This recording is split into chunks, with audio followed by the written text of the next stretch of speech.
The vouchers are available to purchase from us as well. In addition, do please drop by and visit the Meet the Industry booths in the foyer throughout the Iconic 2024 to find out more about what different companies have to offer in a more personal sense, especially since today is the last day to do so. So let's get the scientific conference moving with the introducing our chair for these conference sessions to lead the political economy of low carbon development within the global North and South dynamic. We have Wisnu Harto Adiwijoyo as the chair of the conference sessions. Mr. Wisnu is a doctoral candidate in the field of sustainable food in the Göttingen, which have research interests on development economics. But before we continue, we also would like to extend our endless gratitude to our dear sponsors that have helped make Iconic 2024 a reality and supported us in hosting this multi-platform event. We would like to deliver our gratitude and appreciations to our sponsors, which are the Center of Biodiversity and Sustainable Land Use, CBL, Trio, Kualitas Sertifikasi Indonesia, Astra International, Paragon Technology and Innovations, BioLiving, Elita, the Embassy of the Republic of Indonesia to Germany in Berlin, as well as the General Indonesian Consulate in Frankfurt and Hamburg. Additionally, we would also like to say thank you to our media partners, IMADE Andi Arsana, PPI Dunia, and PPI Dunia for the region of America and Europe, Deutsche Welle Indonesia, Enter Nusantara, CAS Project for Southeast Asia, the BBB Book Club, Lindungi Hutan, DAAD Indonesia, and Genau Indonesia.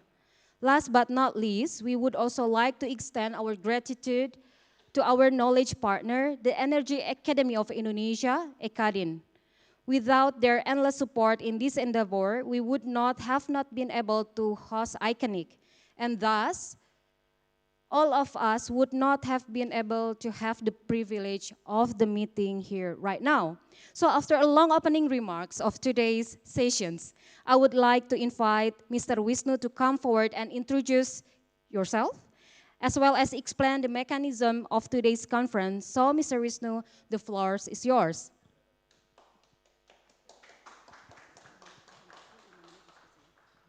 Hi all, and thank you. My name is Wisnu Harto Adiwijoyo, as introduced before, and I'm doing my doctoral study in Göttingen right now. And it's quite an honor to actually chair this event today and seeing the excited audience. And yeah, so today we will have like 20 minutes of presentation for each, and then like there are 5 minutes for question for each presenters. And with that, we will start the presentation from the first presenter, which is Miss Risma, the one that just present basically. So yeah, Ms. Risma is actually talking about the implication of the European Union's common agriculture policy on Indonesian livestock sector. And so that's raised a question in my mind. What does European cows actually have to do with Indonesian chickens? And today we will try to unravel the mystery. So what is their connection and how the EU agriculture policy might have our livestock in Indonesia moving with confusion. And with that, let's dig into this cross-continental farming soap opera with Ms. Risma. So Ms. Risma, the floor is yours. I'm back again with different role. Well, today I would like to present the topic that has been mentioned by Mr. Wisnu, and it's quite interesting because I have inspired to do a small research about this one after writing the policy brief from KBRI Berlin, and then today I would like to show you the research funding that I found. So this is maybe the yeah, this is the outline for today. And then to start, I would like to ask you about the CAP. What is actually CAP? Correct, Common Agricultural Policy. So, Common Agricultural Policy of CAP is the oldest policy in the EU that has been serving the EU's policy and regulation for such a long time. And then it has specific objectives. The first one it tried to provide affordable, safe, and high-quality food for the EU citizens. And then it also tried to ensure, the fair standard of living for the farmers in European unions. And then the policy also served to preserving natural resources and protect the environment. And then this cap, I cannot click for the next one. Yeah, thank you. And CAP is actually the principal policy, not only in agricultural productions, but also on trade and rural development, which has a very huge impact on the economy of the European member states. Germany, Poland, France, etc., also included in this European Union's member states. Okay, and then I would like to show you some highlights about the CAP, about the EU. First of all, EU has 10 million farmers, and then it has 447 million consumers around the EU, which responsible to use the land of the EU, the whole EU, 39%. So it's almost a half of the EU, by the way, European, by the way. And then 30% of EU citizens actually live in rural areas. And then from these agricultural sectors, it might provide 40 million jobs only in food chain. And surprisingly that this cap already spent 31% of the EU budgets. And let's say, if we try to count that each EU citizen will spend 30 cents a day for the EU budget, for this cap. And then, next. So since 2023, they have the updated version of CAP, and they try to make improvement while they have some goals to contribute of agricultural, which more focus on the environmental and climate goals. And then they try to be more targeted support the smaller farmers than the bigger farmers. And the last but not least, they have the greater flexibility for the EU member states in adapting measures to the local conditions, because if we compare Germany, Poland, France, Belgium, it has different conditions. And here I would like to show you some another information regarding the allocated funding that has been spent by CAP. For example, here 72% allocated for the direct payment for the farmers, followed by 25% goes to the rural development and 3% for the sectoral reasons. And here, let's move on to Indonesia perspective. So as we know that in Indonesia, Indonesia is the world's largest agricultural nation from Sabang to Merauke, correct? This is, we have a friend from Aceh here, so it's from the west of Indonesia. And then the livestock sector has been long important in Indonesia because the livestock sector industry has consistently increased the share of the country's GDP. While Indonesia agriculture sector has been slowly overtaken by the manufacturing and services sector, but then I would like to show you, next, I think it doesn't work, yeah, okay. Here, I have a graph that tells you the livestock population in Indonesia. The chicken is the most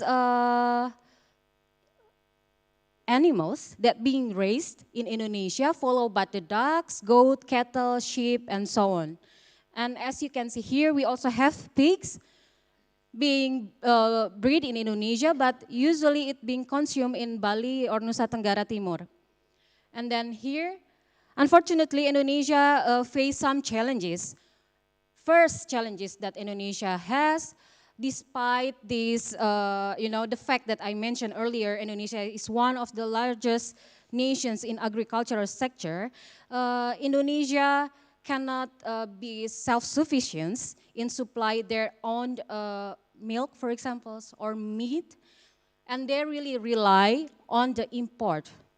Either it's the packaged beef in frozen way from the Australia or New Zealand, or milk, even we import the milk, and so on and so forth. Yeah, and then the other challenges that Indonesia has very diverse and many islands, 17,000 islands, and because of this topography, Indonesia has a problem in logistic and distributions process.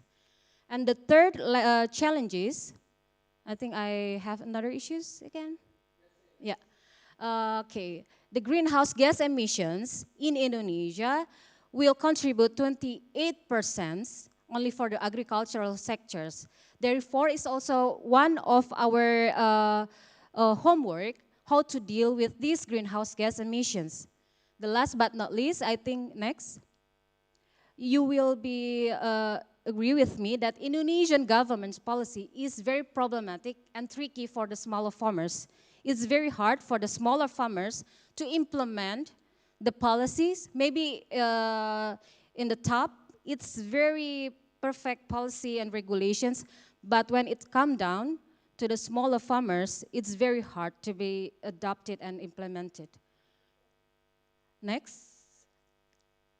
Okay, to date, there's no research assess the implications of the EU's cap on Indonesia livestock sector. Therefore, I tried to gather information from the scientific articles regarding the potential impacts on common agricultural policy implementations in Indonesia. And how did I get the research findings? First of all, I did the systematic research approach where I collected some scientific articles, report that has been published. And then I did the screening and selections. And then the last but not least, I did the data extractions and organizations. So I think we have arrived on the interesting part of these discussions.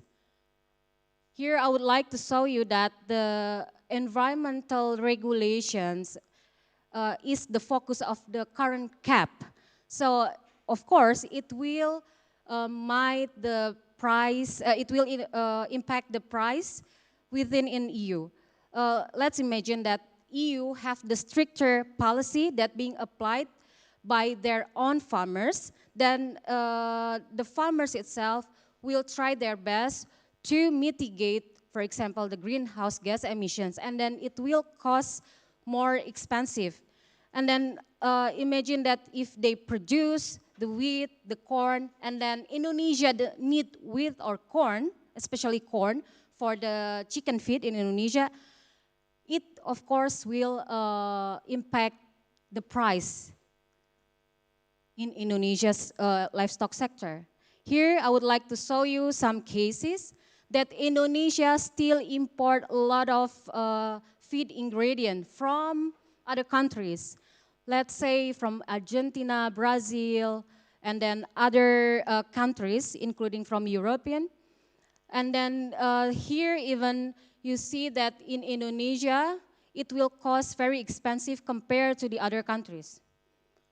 So next.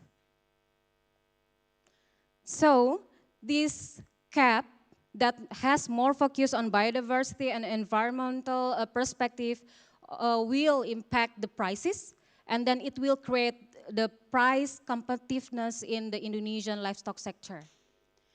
And then the second impact, next.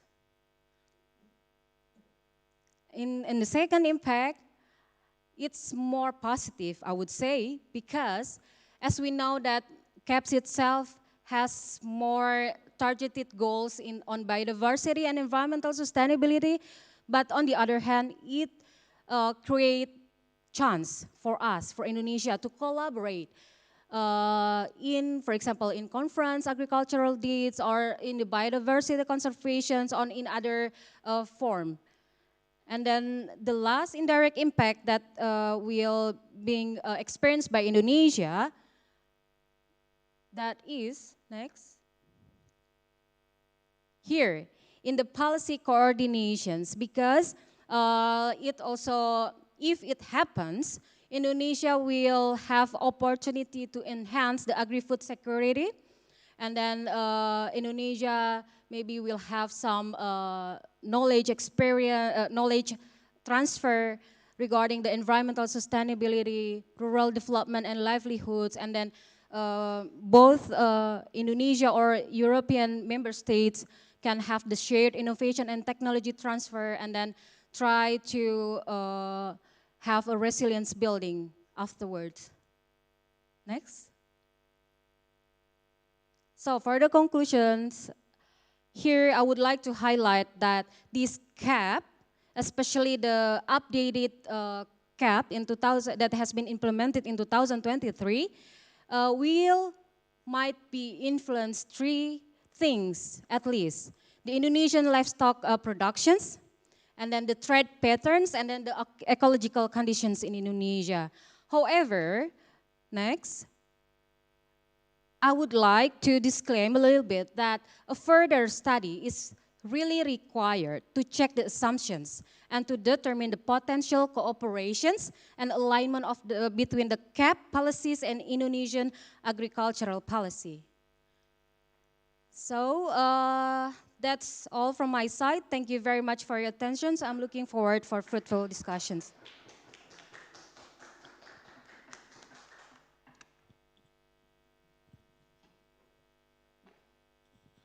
Thank you, Risma.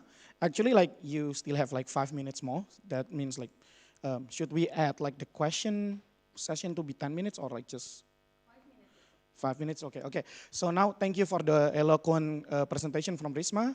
And like we have already seen like what is the potential impact from the CAP and like to the agriculture output in Indonesia, and also like how this research can actually still expand it, and maybe like there is a few further research needed on it. And with that, now like from the audience, both live or on site, is there any question for Ms. Risma? Yeah. First one is from Titis, and second one is Elvira. Okay, yeah. So, thank you for the presentation. Very interesting topic. I'm still not quite clear how cap can affect the feed price, because the data that you show, we rely a lot on import from Brazil and Argentina, and I assume that they will export their product directly to the country. And I'm aware as well that Indonesia already MOU with Brazil, trading MOU, and other livestock products and also feed products, we rely a lot on importation from Australia. So how do cap here, because I assume this cap will impose production in Europe, but not they cannot really tell, hey, Brazil, please do it sustainably, and that's why you can sell to Indonesia. So yeah, please, thank you.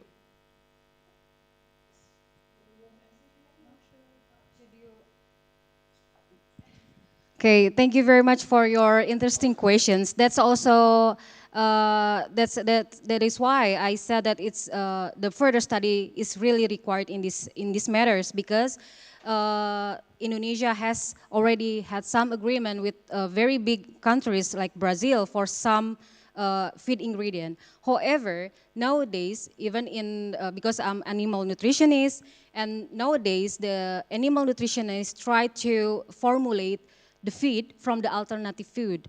For example, there's some byproduct from the wheat, and then it can be exported to Indonesia, and then Indonesia can use it as the one of the feed ingredient, because in Indonesia doesn't produce wheat, for example. So it might be implied, maybe not now, but later, but it can be considered from this moment. So it's better for Indonesia to prepare ourselves before it's too late. Not only in Indonesia, because I did the research about the EU deforestations, about the cap, and then not only to the other countries, but those policies are actually impacting a lot to their local farmers, while they're very, especially the smaller farmers. And if you notice that in Germany, there's a lot of protests from the farmers regarding this policy, how this policy cannot really cover their necessity, and then how the policy really pushed them to adopt something that very bureaucratically difficult. And then I thought and I believe that if it still goes on without the coordinations, the initiations to, at least to coordinate from the national level to talk about the policy, and then what kind of the opportunity that can be had by Indonesia and EU members. But I would say that it's too broad if I said EU. Let's say one of the EU member states, at least from Germany, if they have some talks about this, Indonesia can initiate. And then I do believe that our ambassador, Pahafas, also have already started some discussions about that. And then we try to really mitigate. So it's like, it's not happening yet, maybe, but we try to mitigate and then think about what kind of situations and solution that can be applied later on. Maybe that's from my side. But of course, we need further study to really dig what kind of data that we have, and then what kind of challenges that we have, and then the solutions that can be coming up afterwards. Thank you, Ms. Risma. And would you mind like having another comment or? Okay, then I will give the floor to Elvira for the question. Thank you so much. This is really interesting presentation, I think, and the topic is quite, for me personally, it's, I'm not really aware of this issue actually. But my question is more about from your conclusion. I remember that you mentioned there are three, at least, sectors that we will need to address probably. And which one do you think that is more crucial for us to deal with? Yeah, maybe you can, just show your last slide. The conclusion, yeah. So I know that maybe from your expertise, you will talk about more about the livestock, right? But just the which one that actually is really important for us to address. And then one more thing. I'm more in crop production. So probably if you talk about the price, for me it's more interest thing. And when we are talking about the import for like a flour that comes from mainly from Europe, right? And then how much we consume in Indonesia, and then the fact we can also grow the wheat in ourselves, and then also like the rice, for example, and then many things for these agricultural sectors that we need to address. So also, I want to know your thought about what can actually our government do to address this kind of issue that many of us do not aware of that. And then what is not only just the government, but the stakeholders that in Indonesia. So how to make them aware of the situation ahead. So I hope, the question is quite broad, so maybe, just address as you can. Yeah, I really appreciate that. Thank you. Thank you, Ms. Elvira. That's quite an interesting question. And with that, I will give the floor again to Ms. Risma. Okay, please correct me if I forgot about your questions, but the first one, you tell me that from these three, which one that we have to consider, or which one that will be impacted more in Indonesia. Is that correct?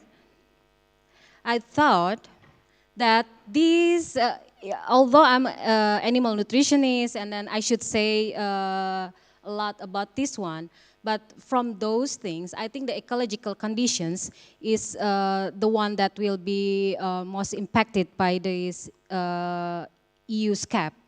Because this cap, the Common Agricultural Policy, also it's the initiator of the EU deforestation policy.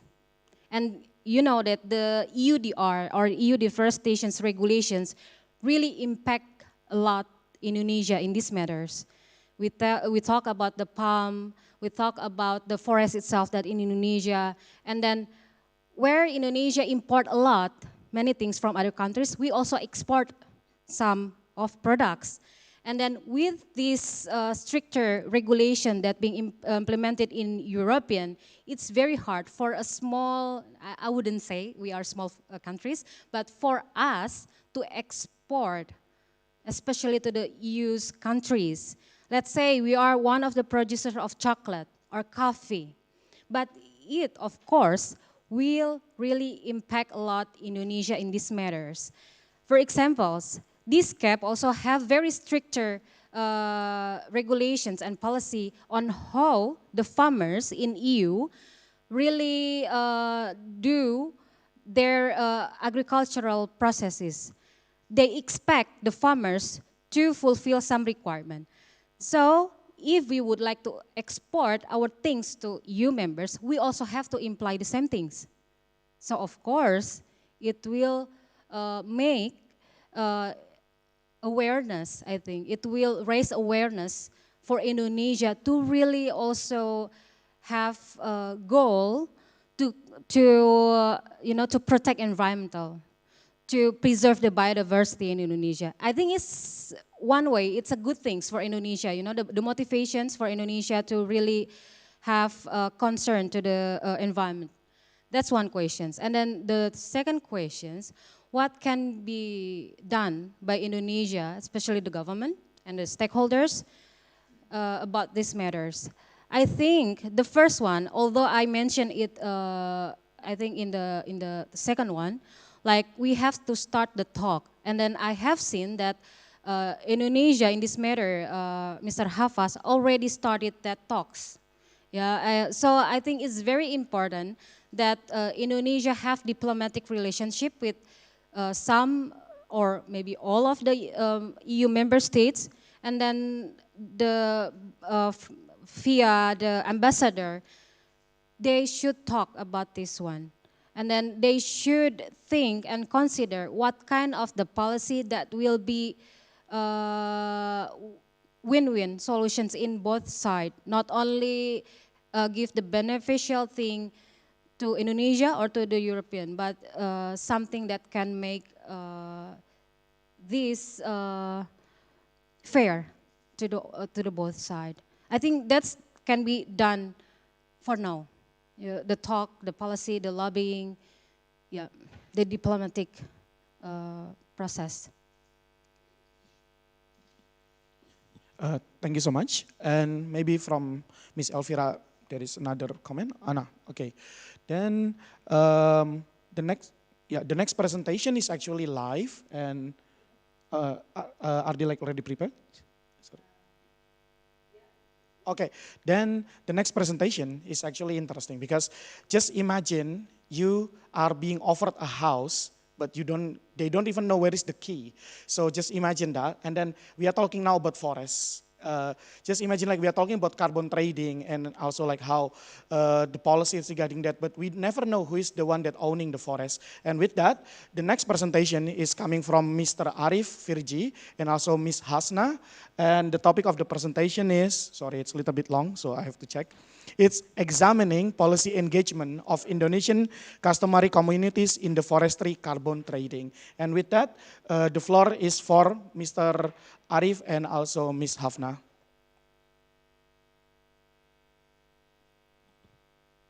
Okay, thank you for this opportunity that you have given to us to present our presentation today. And good morning, everyone. My name is Arif Virge, and today with my partner Hasna, we'll discuss about examining policy engagement of Indonesian indigenous peoples in the forestry carbon trading. So as the context of the policy itself, next, because we only have 15 minutes, if I'm not mistaken. So Indonesia has established a carbon trade regulation through Presidential Regulation number 98, 2021 on carbon economic value and its derivative policy through the Minister of Environment and Forestry Regulation number 7, 2023, concerning the procedures for the forestry carbon trade scheme in Indonesia. So this policy actually aims to reduce emissions and meet climate targets outlined in the nationally determined contribution of Indonesia in 2030. Therefore, the policy itself has a huge potential which could generate up to 565 billion US dollar to support the climate change mitigation efforts. However, those parties that can be able or who are eligible to be involved in this policy are who have the land legality, which means that the indigenous peoples can be involved in this policy as long as they have customary forest area from the government. But if we are looking at the other countries, we can see that indigenous peoples in other countries face some challenges. For most, it's about inadequate legal recognition and lack of land rights. And the policy itself also has a complex and technical language, meaning that it would contribute to unequal understanding and participation of indigenous peoples within the policy itself or carbon project itself. So we want to know about what happened if the carbon forest trade in Indonesia implemented. Especially we want to assess how the Indonesian carbon trading policy involves indigenous peoples, particularly Aliansi Masyarakat Adat Nusantara or AMAN as the biggest indigenous peoples organization in Indonesia. And we also want to evaluate the participatory approach of those policies that I explained you before. And for this research question of this study is about to what extent do forestry carbon trading policies incorporate the preferences of indigenous peoples. So in order to answer this research question, we conducted a literature review together secondary data such as the NGO reports, the new views to collect the primary data. Especially we interviews senior officers of AMAN or Aliansi Masyarakat Adat Nusantara as the biggest indigenous organization in Indonesia. So here are our findings. So actually, it is also same challenges that faced by Indonesian indigenous peoples. Like I mentioned earlier, in other countries, in Indonesia, indigenous peoples also face issues with the government recognition, meaning they have no legal rights over their lands, and it also affects that they are not eligible to be involved in the carbon trade scheme. So it actually depending on the local governments, because according to the forestry law number 41 to 1999, the local governments have authority to enact regional regulations that protect and recognize local indigenous peoples in respective areas. But because the political economy context that see indigenous peoples are parties who would hamper or hinder the investment environment in respective areas. So that's why the local governments are reluctant to enact the regular regulations to protect and recognize the regional regulation in respective areas. And then for another findings is about after we are looking at the regulation, the presidential regulation number 98, 2021, the government asserts that the state holds the carbon rights, meaning that the state monopolizes the carbon rights, even though the indigenous peoples have already had land legality towards their indigenous territories, but the state still has the carbon rights. Moreover, presidential regulation also doesn't include the specific terminology for indigenous peoples as the active subjects for the forestry carbon trade scheme in Indonesia. So because of those reasons, Aman declared that they refuse the policy. And moreover, Aman also sees that the policy contradicts with some laws such as Agrarian Principles Law, Oil and Gas Law, and until the ratification of Paris Agreement Law. So here are the arguments from the Aman. According to Agrarian Principles Law number 5, 1960, the indigenous peoples are identified as active participants in natural resources governance. Meanwhile, in the presidential regulation itself, it doesn't identify indigenous peoples as active participants. Moreover, within the forestry law number 41, 1999, the state's control over forests doesn't extend to land rights of customer forests. Otherwise, in the presidential regulation 98, 2021, there is overlapping authority between the state and the indigenous people by attaching carbon rights to state authority, not to indigenous people itself. Okay, I will continue the explanation. So let's see from other sectors' perspective, which is oil and gas law. We see that in that law, it mentioned that natural resources management should attain citizens' prosperity through the benefit of natural resource distribution, equal distribution, and the level of participation to determine the benefits. However, in the presidential regulation, it does not adequately addressing the equitable distribution, and it didn't mention about participation criteria related to natural resources benefit.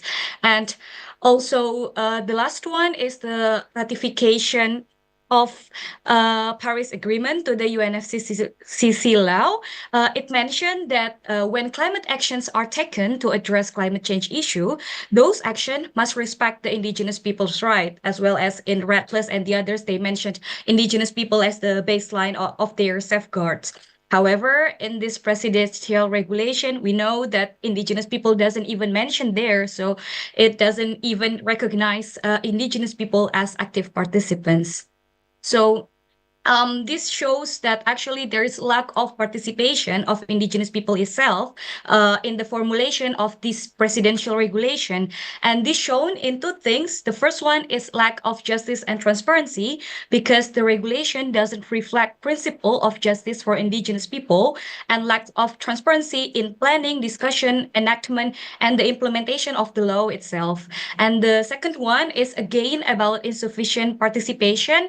This actually doesn't meet the criteria for meaningful participation as defined by Constitutional Court Decree number 91, 2020. And it means that it excludes the right to be heard, considered, and explained.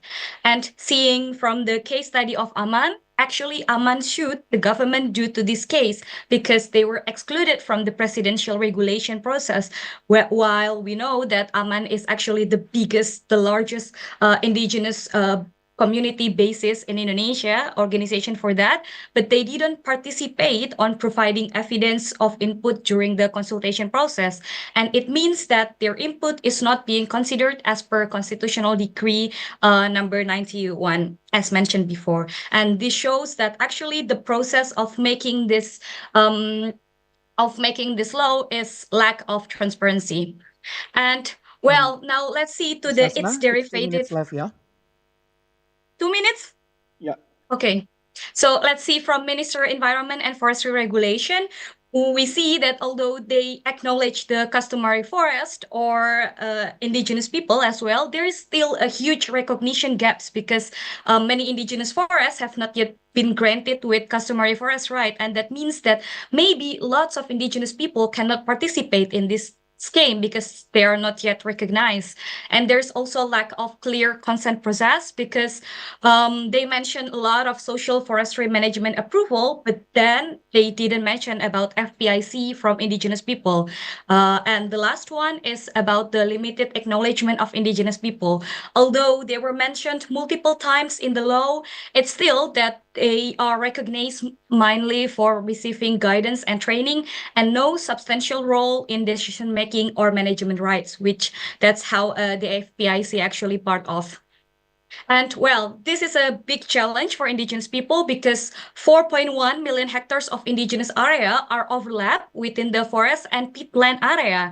And from the minister regulation, we see that some areas such as protected areas, peatland, and mangrove outside designated forest zone, they don't recognize social forestry management approval, which means that although a lot of unregistered indigenous people in protected area, the uh, there's an uncertainty in their participation and their rights.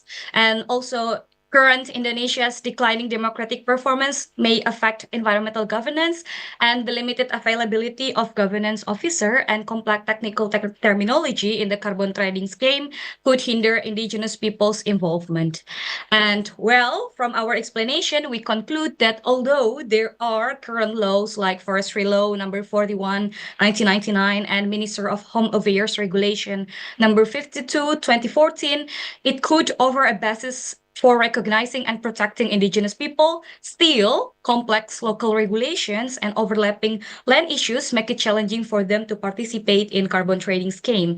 And therefore, we think that robust legal framework is urgently needed to ensure indigenous people's meaningful involvement in Indonesia's forestry carbon trading efforts. And we urgently enforce the ratification of Indigenous Peoples Law or Undang-Undang Masyarakat Adat to at least address this issue.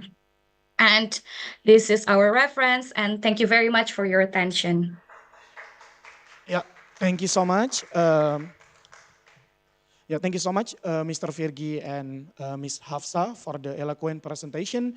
And I think like the recognition of the indigenous people, especially like for the forest and like low carbon trading assessment is quite important, but it's also like something that's quite subjective. That's why we will try to give to the floor, both online and on-site, if there are some questions regarding this matter. And the first question. Where's the camera? Here? Oh yeah, as close as possible. Should I go up?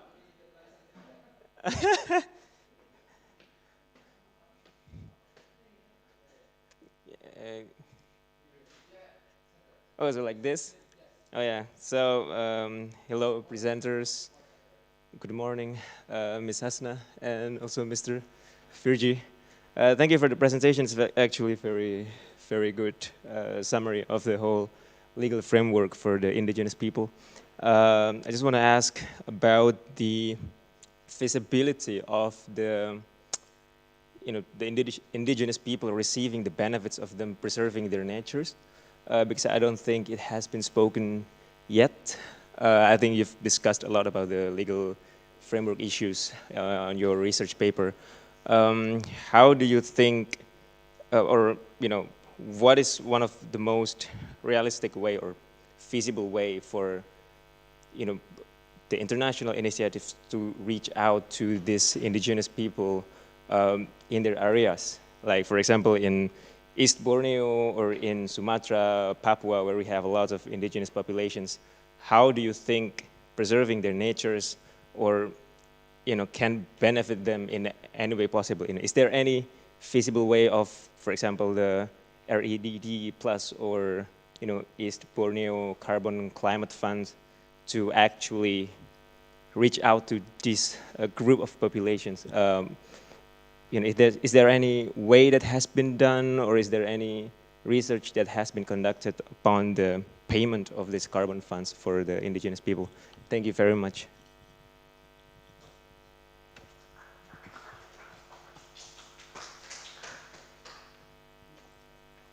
Can we, hello, can we answer the question? Yes, please answer the question first, Ms. Virgi. Mr. Virgi. Okay, May Hasna will also add my answer, but before we talking about the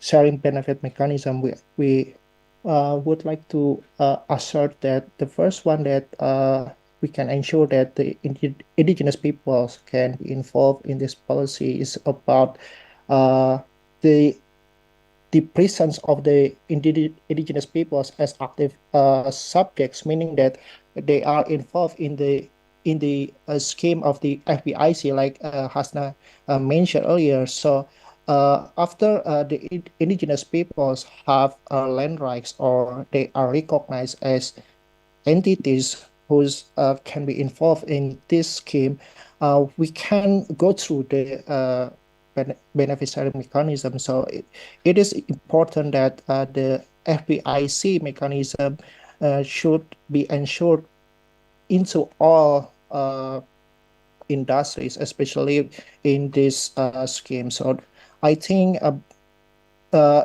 as long as the FPIC mechanism can be incorporated in this scheme, we can ensure that the indigenous peoples are visible entities who's involved in this policy. But I'm not sure about the FPIC mechanism because in Indonesia or in the world in the worldwide, there are many standards of the carbon. For example, from the gold standard, FERA, and so on, and they have principles and that they have each standard.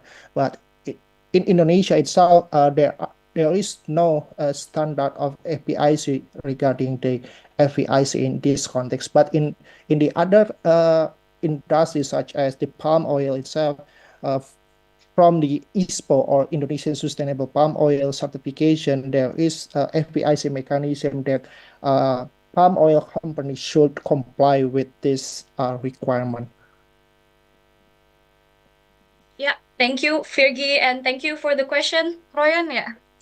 Okay, I will add a bit more. So totally agree what Virgi said. Actually, I think it's not just about okay, for sure, carbon rights when we're applying a forest carbon trading scheme, including RED plus result-based payment or both voluntary carbon market, as what Virgi mentioned as gold standard, FERA, etc. They all have benefit sharing mechanism because that's part of carbon rights, right?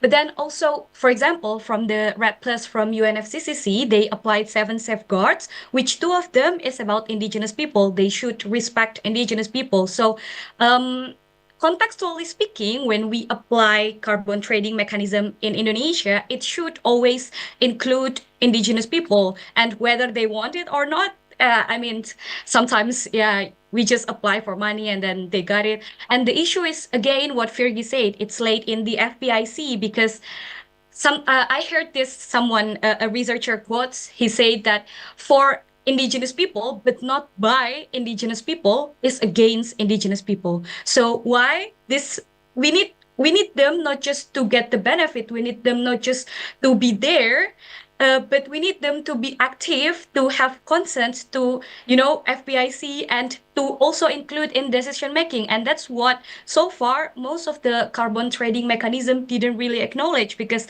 okay, they include the indigenous people inside, but mostly they're just like an object. They're not the active subject for the FPIC and for the decision making itself. So that's, I think that's what the main problem that we want to highlight. But so far, some red projects and also carbon trading, voluntary carbon market projects, they already include indigenous people inside. But the FPIC itself is still lacking.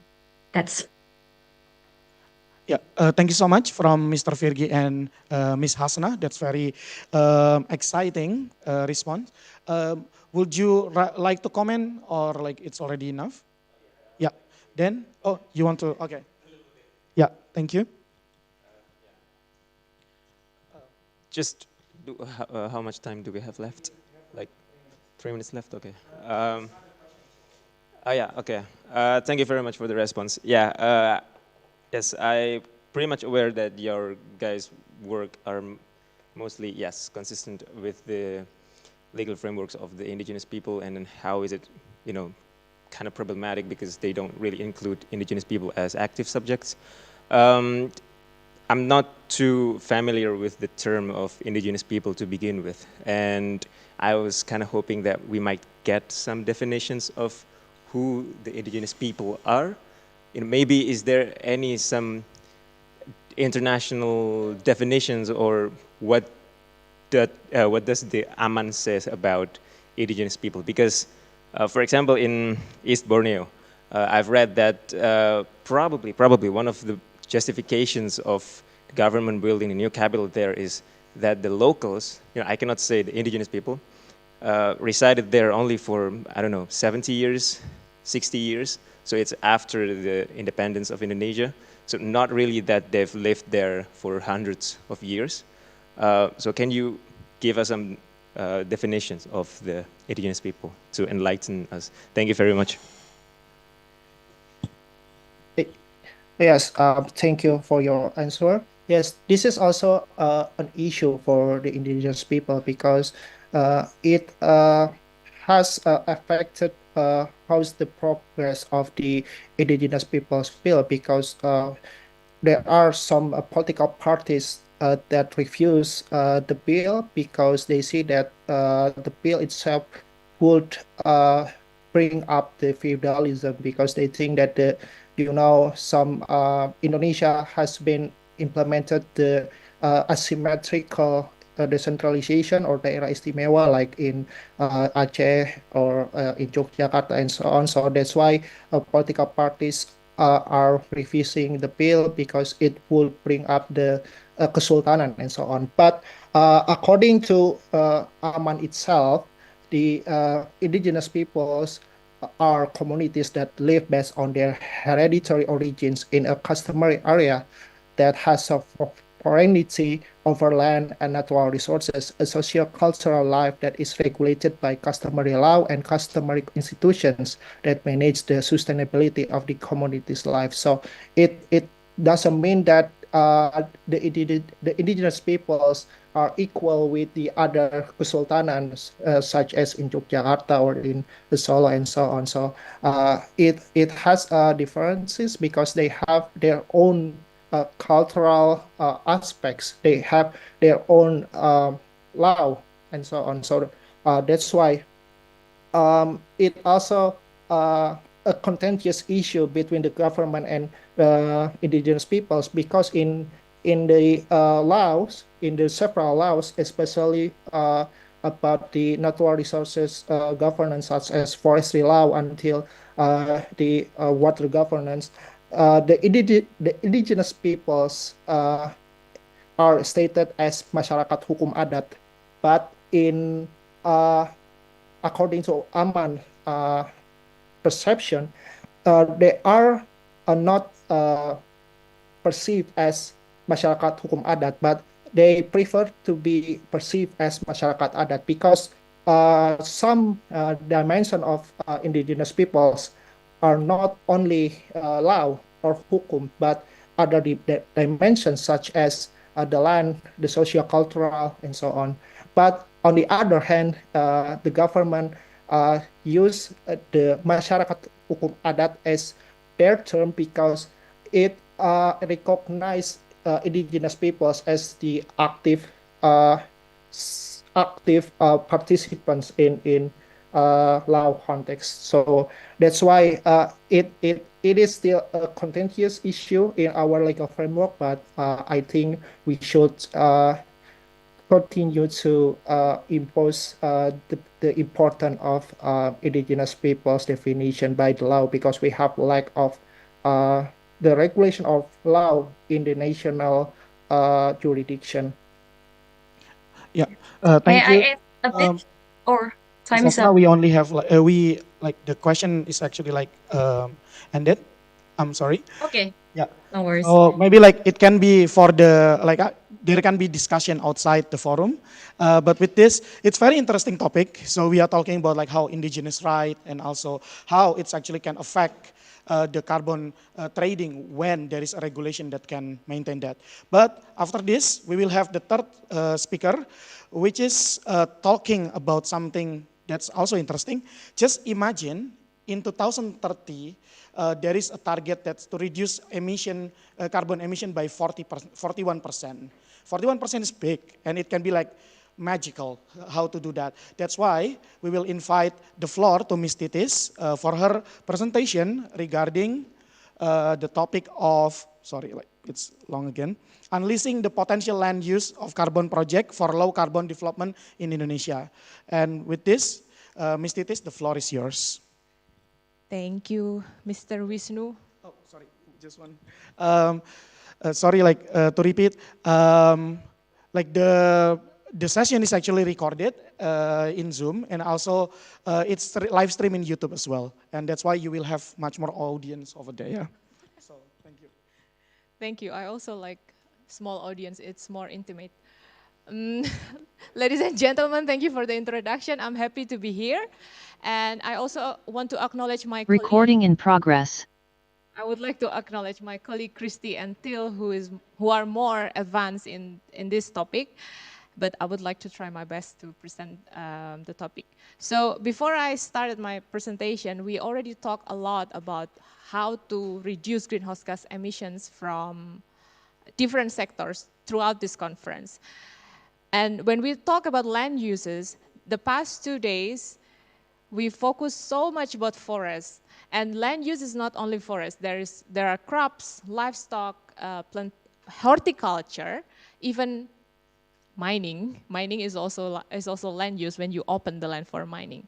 And that is what we call, next please. No.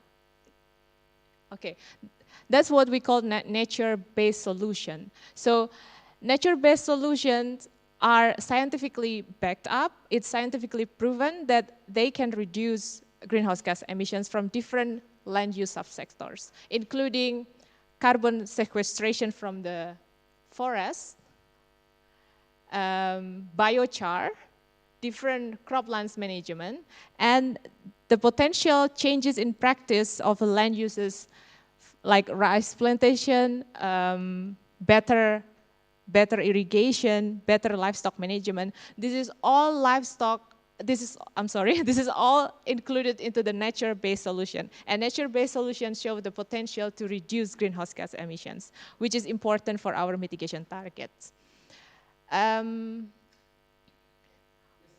Next, please. Yeah, thank you. So Indonesia has these targets. And the big chunk of the target of greenhouse gas reduction is from agriculture and forestry. The forestry itself is expected to remove the carbon from the atmosphere, which means that forest, if we just keep the forest as it is, it will absorb all the CO2 in the atmosphere, and we don't need to do much about forest, just keep the forest. We want the forest to sink the carbon. But in agriculture, we want to change the practices so it emit less greenhouse gas emissions. If you see here from a sectoral perspective, energy is still a big emitter in Indonesia, but we are not talking about energy at this time. There will be another session to do that, and I will focus on the greenhouse gas reductions in AFOLU sectors. But then, every time we talk about how to reduce greenhouse gas emissions, we stumble upon the question, how to finance it? And if you see the pie chart here, very contradictory with the targets before, when we expect forestry and agriculture to absorb the carbon, to reduce greenhouse gas emissions, but the share of finance is not as big as, let's say, this much share for energy and transport. So there is a quite imbalance here between the target and the finance or the budget that we want to spend. While now, from the international corporations, or what we already heard in the first day of from the keynote from Directorate General of Climate Change, from the Ministry of Environment and Forestry, we only receive this much money which is a drop in the ocean, basically. So we need finance to do that. And then this is what we call the mechanism of carbon market. How many of you are familiar with carbon markets or carbon trading? So I can skip the slide. So there's only one, only two. Well, I'm not going too much into detail with this, but I'd like to explain that there are so many different carbon trading mechanisms. So the first one is cap and trade. And this is mostly regulated by the government. And in this opportunity, I would like to focus on voluntary carbon market. It's already mentioned shortly by the previous presenter, what we call it VCM. Sorry, there's a typo in that. Oh, now I see it. So VCM accommodates different entities to initiate carbon projects to reduce greenhouse gas emissions. And from this reduction, they can claim carbon credits that is sold to the carbon market. A bit absurd because we cannot see what we sell or what we trade, basically. It's a carbon. But this is how the mechanism we can generate money for the carbon credit that we produce. The volume of voluntary carbon market has been increased up to 2021, and the trend reduced in 22-23. Why? Because there was a criticism in the carbon market. As the previous presenter said, Orang Adat was not involved. Indigenous people was under pressure because of this project, or the public questioning how's the method to calculate the carbon, or the people start to questioning why should I pay $5 per ton of CO2 if I can plant the tree myself. The market responds.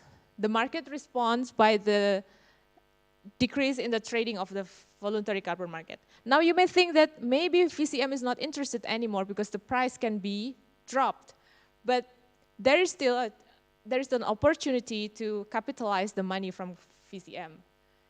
And if we see the sectoral credit issuance, after energy sector, Avolu still present the very strong potential of carbon credit issuance. So we come back again to the nature-based solution. There is quite a demand from the public to implement nature-based solution. And you see here that the growth has a potential for the market, meaning that there are many companies, private or public, that demand and plan for a carbon project to reduce their greenhouse gas emissions. So I would say strongly that there is a market for VCM. And in terms of the projects, we are talking about the supply here. You can see that almost 40% of the carbon credit project happen in Asia. Where is Indonesia? Not sure, because most of the projects is actually acquired by China. Why? China has emission trading systems already established and running. So China needs as much as carbon credit issuance for their targets. How does this work? How does VCM work? We talk first from the demand side, people who have money, people who wants to buy the carbon credits. It's including investor, different entities who wants to buy the carbon credits. And here they want to finance a carbon project which is in the stage of the implementation. And this implementation requires a lot of cooperation from the different stakeholders, including governments, different carbon standards. The big one for VCM are FERA and Gold Standard, as well as different managers and credit assurance. Yeah, so this is how it works. And Indonesia itself, there are only 14 carbon projects in Avolu sector so far.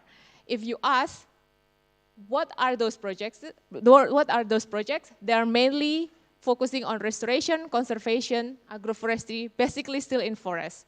Why is that? Why is there no carbon projects in agriculture? Okay, this is one of the examples of the project. First of all, there is a challenge in method. So the method that FERA and Gold Standard now are developing is getting more specific, is getting more robust for other agricultural sector, including rice, livestock, and horticulture. Another challenge in Indonesia is regulation. So there are already a talk about we have the framework, regulatory framework already. But in Indonesia, remember, every single sector needs this framework. Now, for agriculture, waste, and industry, there is no such a carbon trading mechanism regulated already. How does it make investor think about our potential in carbon project? The investors, I can tell you because I'm interacted a lot with the investor and implementers of the carbon projects. They will say, I feel uncertain when there is no such a regulation put in place in Indonesia. I don't know if I can implement it correctly, if the safeguard applied, if the indigenous people rights is protected, and I don't know whether the government will claim my credits or if I can sell all of the credits that I generate. Last but not least, as Bu Laksmi mentioned on the first day, Indonesia wants to claim the credit from the carbon project, but there is no such mechanism yet. We have the registry national, they establish it, but it's not running. Again, from the investor perspective, they will say, I'm not sure if like my credit is actually claimable for me or for Indonesia. So there are a lot of uncertainty here. And now I would like to pause to end this presentation with the take-home messages for all of us who are interested in this business to capitalize our capacity to do or to implement carbon projects, as well as to push forward for the regulation and ensuring that we have a good mechanism in measurement, reporting, also the verification to make sure that our carbon credit is transparent and affordable. Thank you very much. Round of applause for Ms. Titis. And because we only have like 2 minutes for questions, so maybe like only one question from the audience, maybe on site, or maybe like there is online. Yeah, thank you. Thank you for your presentation. I think it's a very insightful thesis that you have made in order to make the concept of carbon pricing, not carbon pricing, carbon markets more legitimate. But I think, like as a fundamental, the concept of carbon markets to begin with is problematic because of the problem of double counting. Like, for example, if there is a company in the US which would like to reach net zero through this scheme that is made by the Indonesian government or the Indonesian people, then they can claim that they have reduced their carbon emissions by their own company, in spite of the fact that their own company still emits their emissions. So I think like as a pathway towards net zero, it's somewhere around there, but it's not going to reach net zero at the end of it of its own.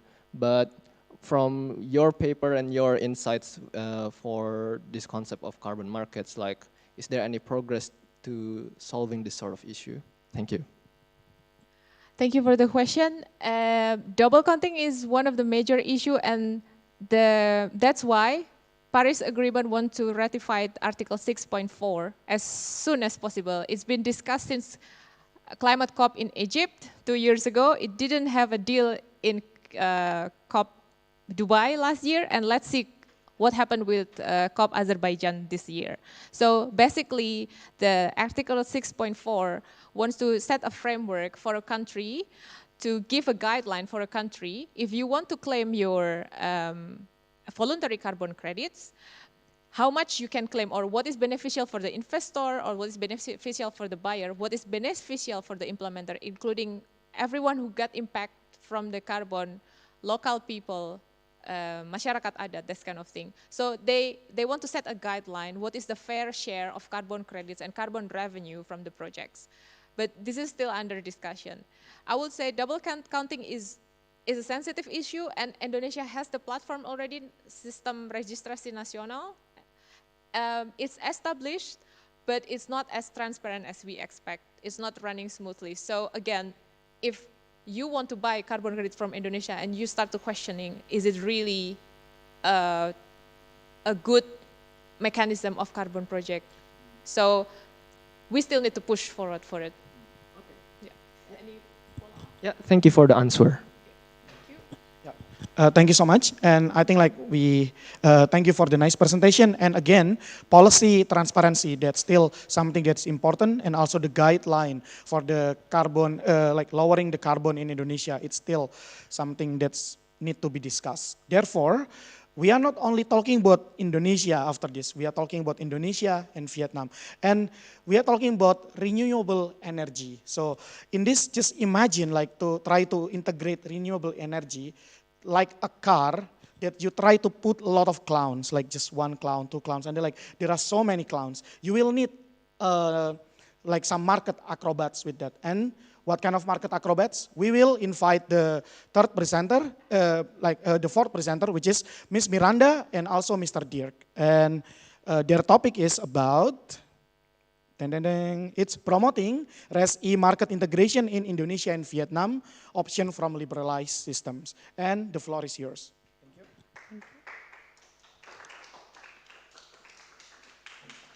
Mau nanya dong, BTW ini kalau buat lasernya yang mana ya? Enggak, kalau laser. Laser yang ke bawah ini. Oh ini. Okay.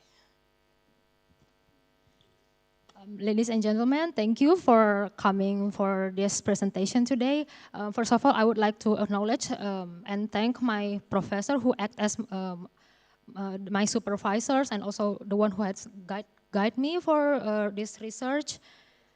So to open this presentation, first of all, I would like to say that I think everybody already knows that our country, Indonesia, already has targets for the renewable energies, plead for the Paris Agreement, but the truth is that increasing renewable energy is more than just putting more solar panels and also the wind turbines.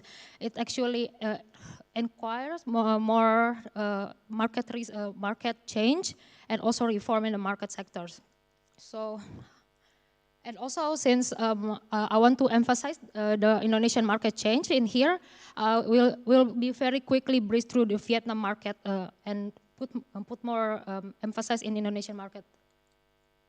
So for the background problem, so basically, when we put non-dispatchable renewable energy into the electricity system, such as solar PV and also wind turbines, the main problems are intermittency and uncertainty. So as we can see in Indonesia, there are lots of curtailments of how many solar panels and wind turbines that can produce. And that's the problem of the imbalance of the electricity systems. So, but however, integrating more intermittent solar panels and also intermittent wind turbines will create price risk and also volume risk and also balancing risk into the market. And this is the kind of things that our electricity provider doesn't want to have, because it will make the systems full of imbalance, because these solar and wind turbines, they really rely on how the weather and how the external condition is. And that's why we need to change how the market is going. And the problem with developing countries is they have lots of risks, such as off-takers risk. And in Indonesia, we have laws that says that electricity is a commodity that is not supposed to be commercialized to some extent, and lack of regulatory framework and such. And as one of GETP beneficiaries with Vietnam, we received funding on increasing renewable energy penetrations from IPG countries, and for Indonesia, we received from US and Japan. Okay.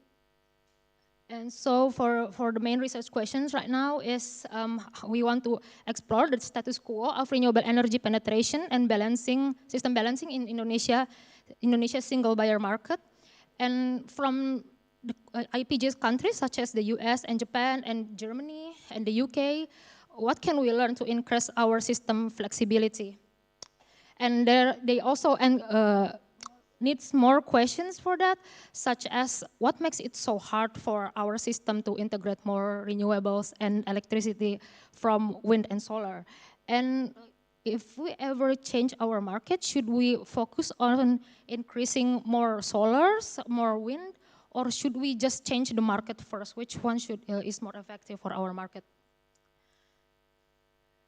So we can skip on that. So for the basics, power markets are normally divided into 5 different sophistication levels, and our country and Vietnam actually are in the single buyer market, which means that only one entity can buy the electricity produced by the generators. But we have competitions among generators, and it's still called non-liberalized, even though the generation sectors are already competitive. So as we can see, this is the vertically integrated utility where there's only one generation from one entity, and then only one transmission from one entity, distribution, everything is under one entity. And as for the single buyer, we have, as I said before, we have competitions under generations, but the transmission and distribution is still under one entity.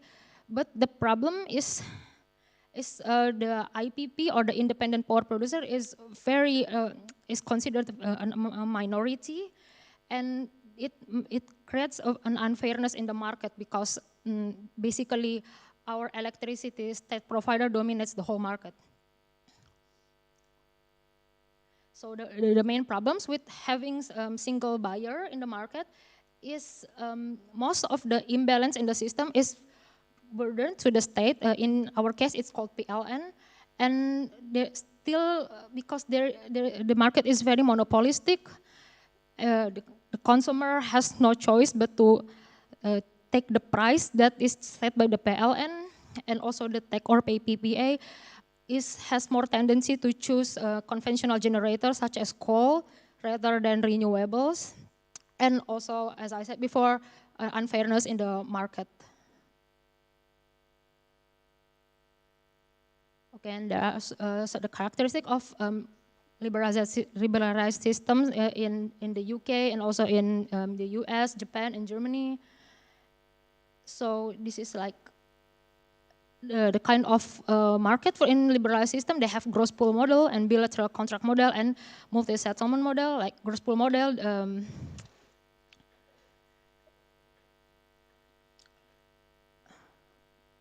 okay, in the gross pool model, which already is adopted by Vietnam very recently, they have different kind of generations and market under, and power pole operated by independent market operator under the wholesale market, and then bought by electricity supplier.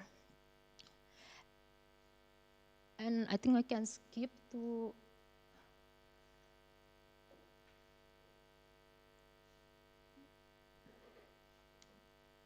So this is the overview of the power market in Japan, Germany, UK, and the US. And as we can see, all of them have intraday market, and they also has this either gross pool model or bilateral contract to trade their electricity, and also they have either feed-in tariff or feed-in premium, or also different kind of policies, and also they have balancing responsibilities. So whenever there is a system imbalance, not a single entity is responsible for everything that is happening.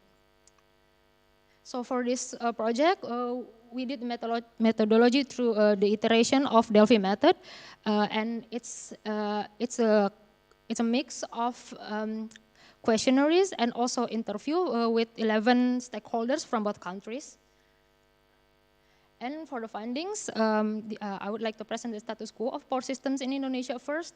The first is, as you can see, PLN is very responsible for everything that is happening in Indonesia, and IPP is not really regarded compared to the generations provided by PLN. And as we can see, Indonesia is an archipelagic country, so most of the systems are decentralized to some extent, although most of the dispatch is very centralized, and 62% of the consumption comes in Java Island. And that's the problem because most of the renewable energy sources come from either Nusa Tenggara or other islands. But the problem is the consumptions mostly are in Java Island. So they need more grid extensions that can connect the electricities from all islands. And this is basically how the PLN does the bidding system of the electricity.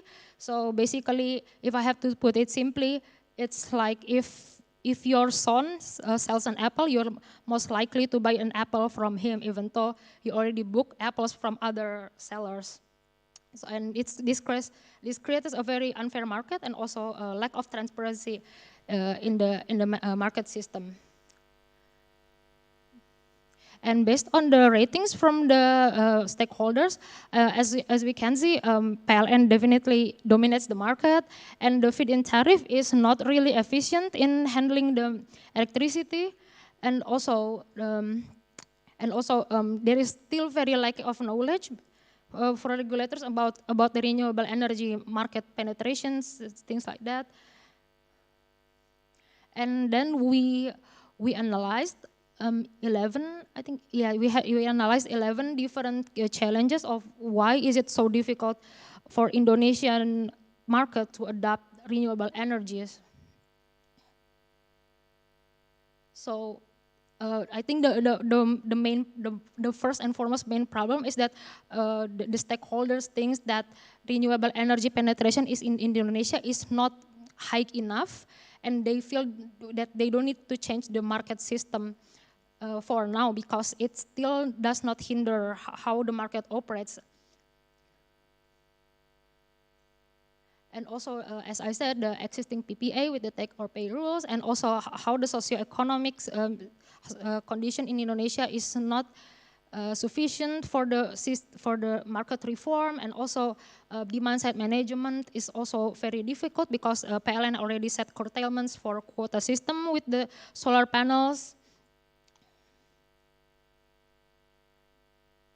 And also, it's very difficult for Indonesia to do regional integrations with Malaysia and Singapore because differences of markets. Because in Singapore they already have liberalized their market and not in Indonesia. And this is the status quo of Vietnam. Basically, Vietnam is very similar with Indonesia, but they already has wholesale market. However, even though they have different multi-buyer, all of their buyers are actually the subsidiaries of their own electricity system, which is called EVN. So basically, it's still a single buyer, but under different, a very different kind of approach, which is more sophisticated in some ways. And these are the key challenges of Vietnam market, but we think that Vietnamese market is one step ahead from Indonesia. And yes.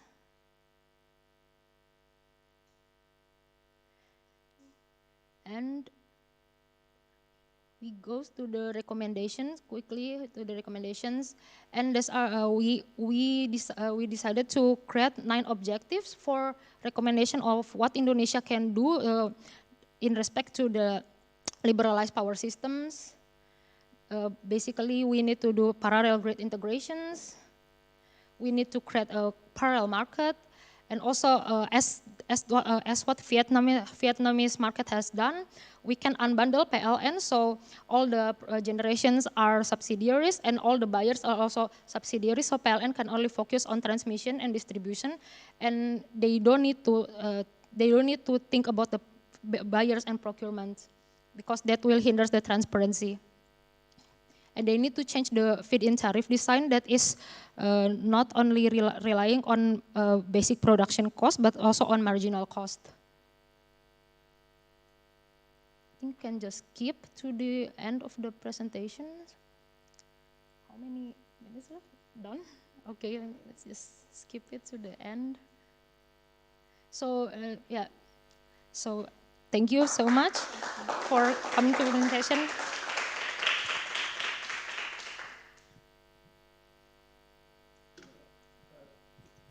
Thank you so much, Miss Miranda.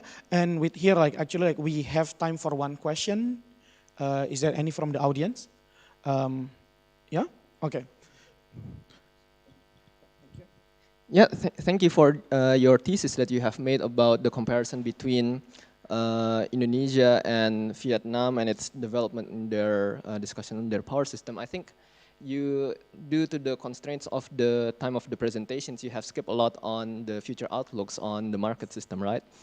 I was wondering if there is plan by Indonesian and by the Vietnam expert that you have mentioned on maybe making ASEAN electricity system similar to what is currently being conducted in the European Union, maybe like one country having one market, or maybe one island of the island of Sumatra or the island of Java having their own price for their own electricity.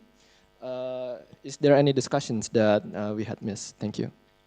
Okay, thank you for the questions. So basically, I interviewed someone from the PLN, and they show very high resistance to changing the market because they think it's not beneficial for their laborers for some reason. But from the Ministry of the MER, the Energy and Mineral Resource, they actually have this interest to integrate the market with Singapore and also Malaysia. But the problem is Singaporean market is liberalized. I think it's quite similar to Japan, I think. And that's why if we want to integrate our market with Singapore or the ASEAN level, we need to change our market to the extent that it can be compatible to the Singapore as well, right? Actually, in ASEAN Center for Energy, they actually already has this framework to do regional integration across ASEAN, but for now they are still only focusing on building the grids for the transmissions, for the islands interconnections and such, and probably market integration could be regarded later. So that's what I know. Yeah, I think I also read those paper that is made by the ASEAN Center for Energy. I mean, it's also part of my master thesis later on. But yeah, I think it's like, I personally feel it's almost impossible for Indonesia to be self-sufficient. I mean, just by connecting its own islands by themselves to fulfill their electricity, unless they want it to be more expensive, they have to connect it to the ASEAN mainland, to Malaysia, to Thailand, because they have more solar renewable potential, or at least according to my model. So yeah, I think they have to solve this quite soon as well. Thank you. Is this a discussion or should I just? No, you can answer a bit. Okay. So yeah, basically, can I Yeah. speak? Oh, okay. So yeah, basically it's already a framework with between Singapore and Malaysia, and actually from Indonesia itself, we already they say they already have this plan to connect the interconnection between Nusa Tenggara and Java. So the one from Java can procure more solar, I think, and wind from Nusa Tenggara because they have more robust energy in there. And as for Singapore, it's actually already planned. And in Malaysia, there's already one from Sarawak, I think, to Borneo. And there's going to be another one. I don't remember where, but there's going to be another one from Malaysia mainland. And that's so far that I know. But I don't know if Indonesian government are willing to reform their market to the extent that it will be liberalized like Singapore to integrate the market with the ASEAN region. Yeah, thank you so much, Ms. Miranda. And give a round of applause to Ms. Miranda for her presentation. And here, so actually market is always something difficult, and it's part of my thesis as well, especially like when you integrate like multiple market in here, like try to see like how Singapore, Malaysia, and also like reflecting from Vietnam. But talking about multiple countries, now the next topic will be like talking about global superpowers and their rivalries. So just imagine if you are watching King Kong versus Godzilla, so this is something that we will see. But instead of talking about like destruction, they will be handling about solar panel. And with this, actually we want to invite the next live presenter online, Mr. Wait, let me check the name, sorry. So it will be Muhammad Erza and also Miss Kinanti. And with their topic, the Green Race, Global South as Beneficiaries in Green Energy Transition from Grid Power Competition. And the floor is yours.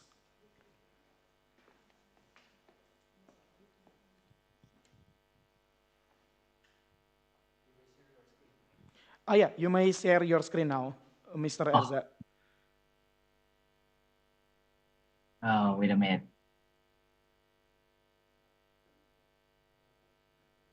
It's my friend Kinan that should be allowed the permissions. Okay.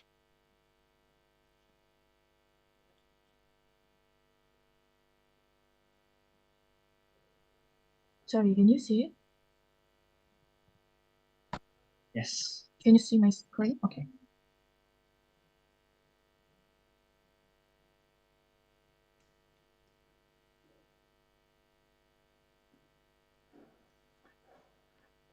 Yeah, we are still waiting a bit.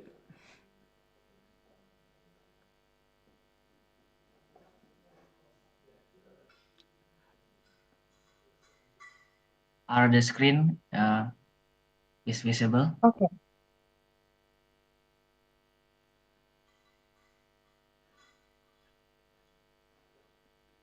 Yeah, the screen is visible, and you may start your presentation, both Ms. Kinanti and Mr.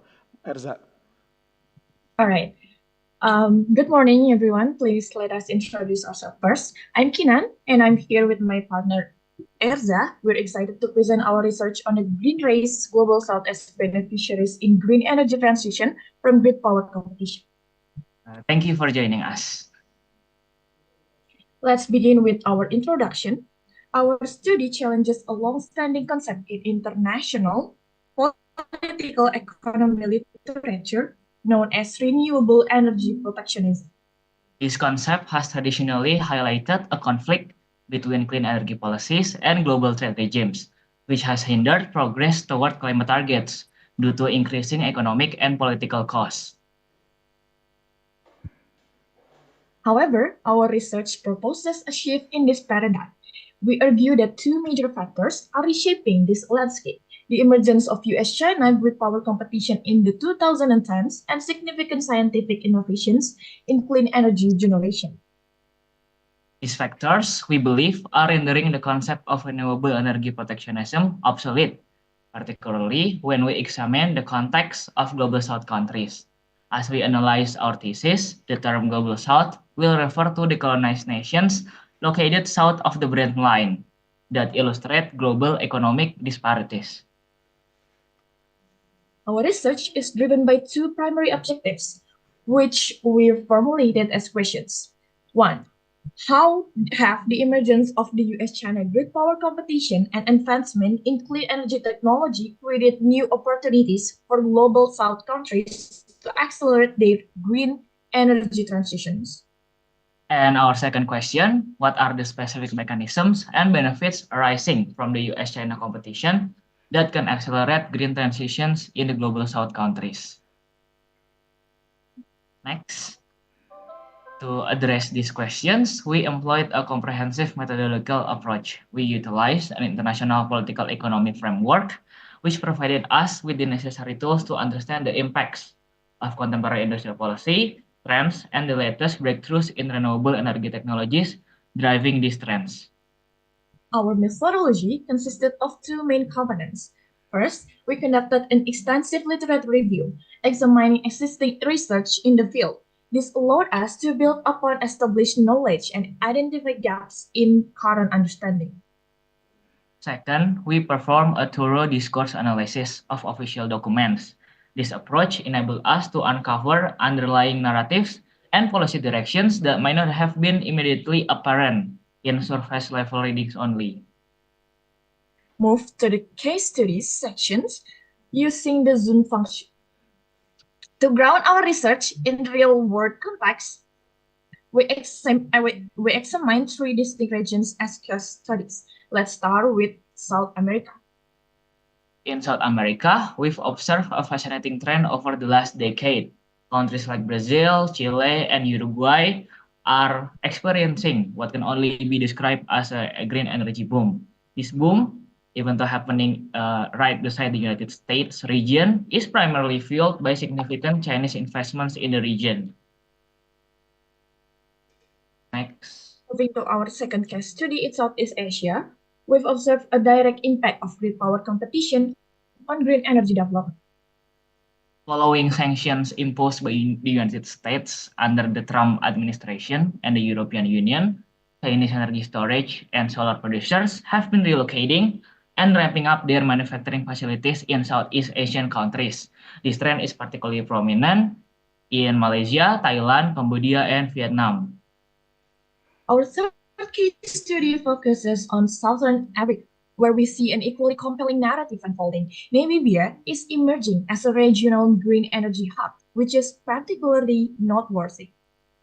What makes Namibia's case interesting for us is how it's leveraging its favorable climate condition. Additionally, it's taking advantage of cheap imported technologies to establish itself as a leader in green energy in the region. Now, let's move into our key findings. We will start by examining the United States in promoting green energy transition. A key initiative from the US is their spearheading of Just Energy Transition Partnership, as mentioned before, or JATPs, in collaboration with Japan. These partnerships aim to accelerate renewable energy transition in developing countries such as Indonesia and Vietnam.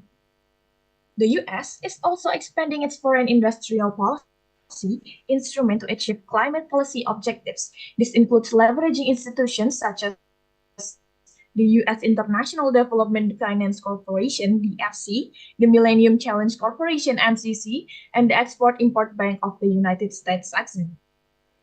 Furthermore, we found that the US is actively working to create new energy supply chains with trends such as de-risking and decoupling. This involves building overseas manufacturing capacity in countries such as India, Honduras, and Benin. Now, let's turn our attention to China's role in this green race. We found that China is taking a different but equally impactful approach to promoting green energy transitions globally. Our research reveals that China's impact on global green energy transition is multifaceted. Firstly, China's state industrial policies have achieved record low prices for renewable energy technologies, as has been the strategy of the Communist Party of China. This has had a ripple effect, lowering global capital costs for these technologies. We've also observed a significant increase in renewable energy investment in countries that are recipients of China's Belt and Road Initiative (BRI) since 2021. This suggests a strategic shift in China's foreign investment priorities towards green energy. Another crucial finding is the growth of renewable industries in global South countries. This growth is powered by scale-up investments from expanding Chinese firms. Some of them are global leaders in this technology, particularly after US sanctions were imposed. This illustrates how great power competition can inadvertently benefit third parties. To both presenters, 2 minutes more, yeah? In conclusion, our research offers a new perspective on the impact of green power competition on green energy transitions on the global South. We found that the US-China competition coupled with clean energy innovations has created unexpected opportunities for global South countries. This challenges the traditional view of grid power competition as a zero-sum game. We have observed that China's industrial policies have led to a significant decline in the cost of green energy technologies. This cost reduction has allowed for rapid industrial growth abroad, particularly in global South countries. For future research, we suggest exploring how domestic politics in global South countries influence the impact of US and Chinese investment on their green energy transition progress. Thank you for your attention. We hope you found our research interesting and insightful. If you have any questions, please feel free to access directly through the conference platform. Thank you again and have a great day. Thank you so much. Yeah, I think like when you try to integrate like a lot of markets, and in here like China and US, they're like quite a big players, and there will be like a lot of like things that can be affected in the global market. Anyway, to make it short, will there be any question from the audience, both live and on-site? Yes, Ms. Titis. Thank you for the presentation. I have a short question. Do you have the figure of foreign direct investment, both from US and China to Indonesia for the renewable energy development in historically trends to back up what you say that Now there is a growing investment from China to build our facilities in renewable energy versus what actually US put their money on in Indonesia for renewable energy. Do you have the numbers? Thank you. Can I just answer it directly? Yeah, please. Okay. We see that this is a relatively recent phenomenon, especially after the COVID-19 pandemic.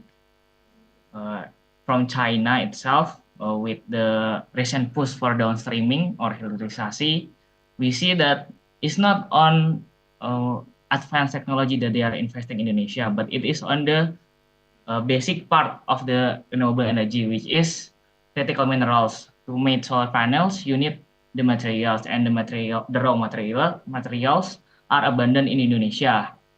Some massive investments that have been notable, such as the Morowali Industrial Park in the east of Indonesia, and many other downstreaming projects. From the US, there have not been an overarching strategy to approach global south countries or to get them on their side. But with individual initiatives such as JTP, it has been a positive sign. But I mean, even that, it is just recently been signed last year. So we may have not been seen with our own eyes what these investments are, but we can see their intention very clearly.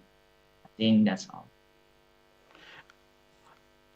Yeah, how about it, Ms. Titis? Do you have any comment? Yeah, I mean, without the figure, I'm a bit skeptical how you can say that China is now growing compared to the US. But anyway, I'll take it from that. Another message that I got from you, it seems like they are interested in our mineral extraction, which eventually will not contribute much for the people, for the impact of our own energy transition. So they only need our mineral. They don't really care whether Indonesia will use our own resources for renewable energy. What is your view to that? Yeah, well, what I see is this is a very two-sided impact with raw numbers. The existence of Chinese factories in Indonesia has made our GDP grow significantly in East Indonesia. The local GDP growth is 20% from year after year from those factories. But as we can see, it has not been translated well to the regular people. So as we suggested on our conclusion, we need future research to examine how these new investments on raw materials, even to mining, that is needed for green energy technologies, is affecting the regular people, and what are the domestic governments react to that. And I think it varies from different countries. And in Latin America, as you can see, there has been a better governance with their president, Gabriel Boric, which is more of a leftist view of government. So there has been a various response from these investments all around the world. Okay, thank you so much. And actually, we will move to the next section, but give applause to Mr. Erza and also Ms. Kinanti. And actually, the topic is quite interesting. Maybe further research can narrow down and it can be more specific, with some data that's more visible. But the presentation itself is interesting, and how they present, I really like it when they tandem back and forth. But now we will also talk about something global. And in here we are talking about climate action. And what is climate action? Just imagine a party where there are multiple countries. And then somehow the party is only inviting people from the global north. And where is the global south? They are maybe getting the leftover, or maybe they don't get invited to the party at all. And with this, actually, how they can be invited into the climate action party as well. And with this, Mr. Muhammad Emerald will present his topic on Bridging the Divide, a framework for a more equitable and inclusive climate action. And the floor is yours. Thank you. All right. Good morning, everyone, fellow committees, fellow enthusiasts of these topics. First of all, let me introduce myself. My name is Emerald Dura. I'm a student in Bachelor Engineer Informatics in Hochschule für Technik und Wirtschaft Berlin. And a bit background to all these topics. On my almost 2 decades living in Indonesia, I've been asking myself, why do the governments even care about all this stuff? What happens in the politics behind this? Why Indonesia has something different, another politics than the one that the Europe has?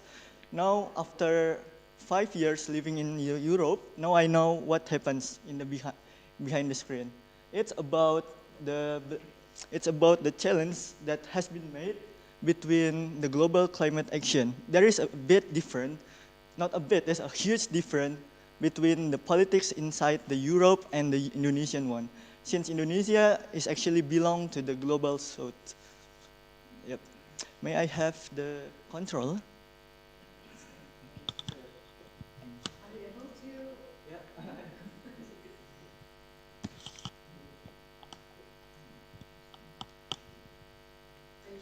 Yeah, I'm sure.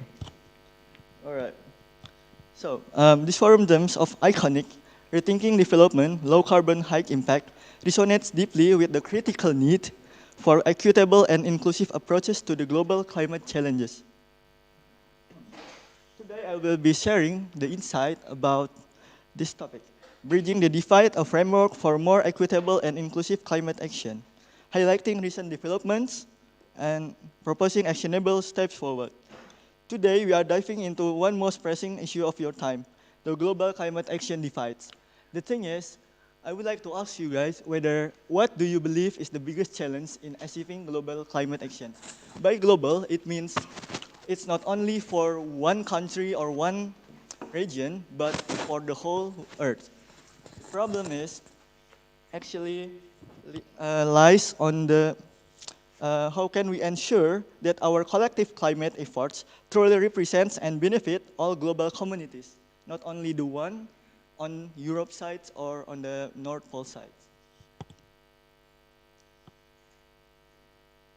So, there are several discussions have been brought to this divide.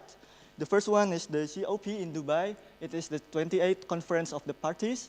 Show the operationalizations of the loss and damage fund, a step towards supporting incredible countries.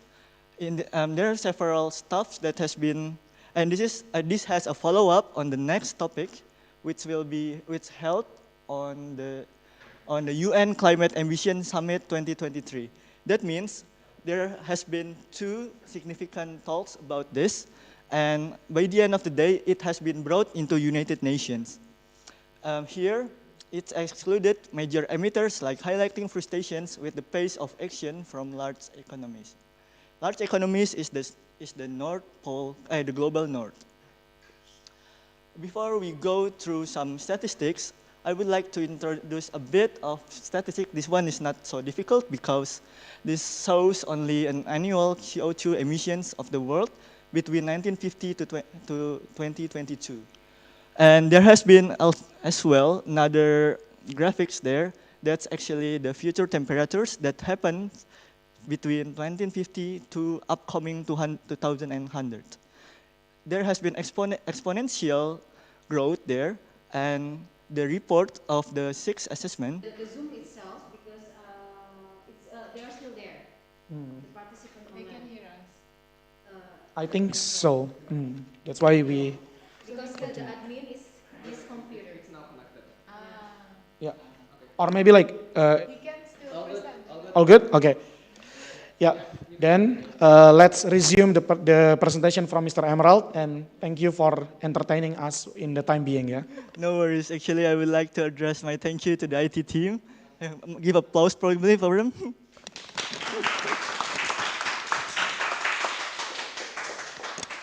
All right, then let's continue.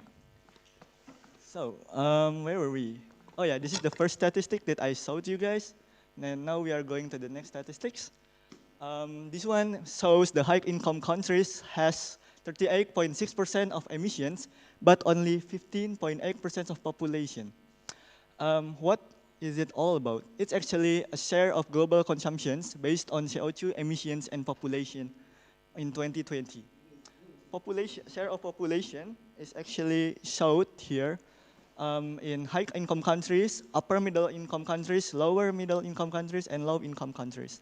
You guys might guess which one belongs to which one. And there we go. These emissions, this appears, the low-income countries has 0.2% of emissions, despite only 8.6% of population. Now, when we see both of these statistics, we could address that.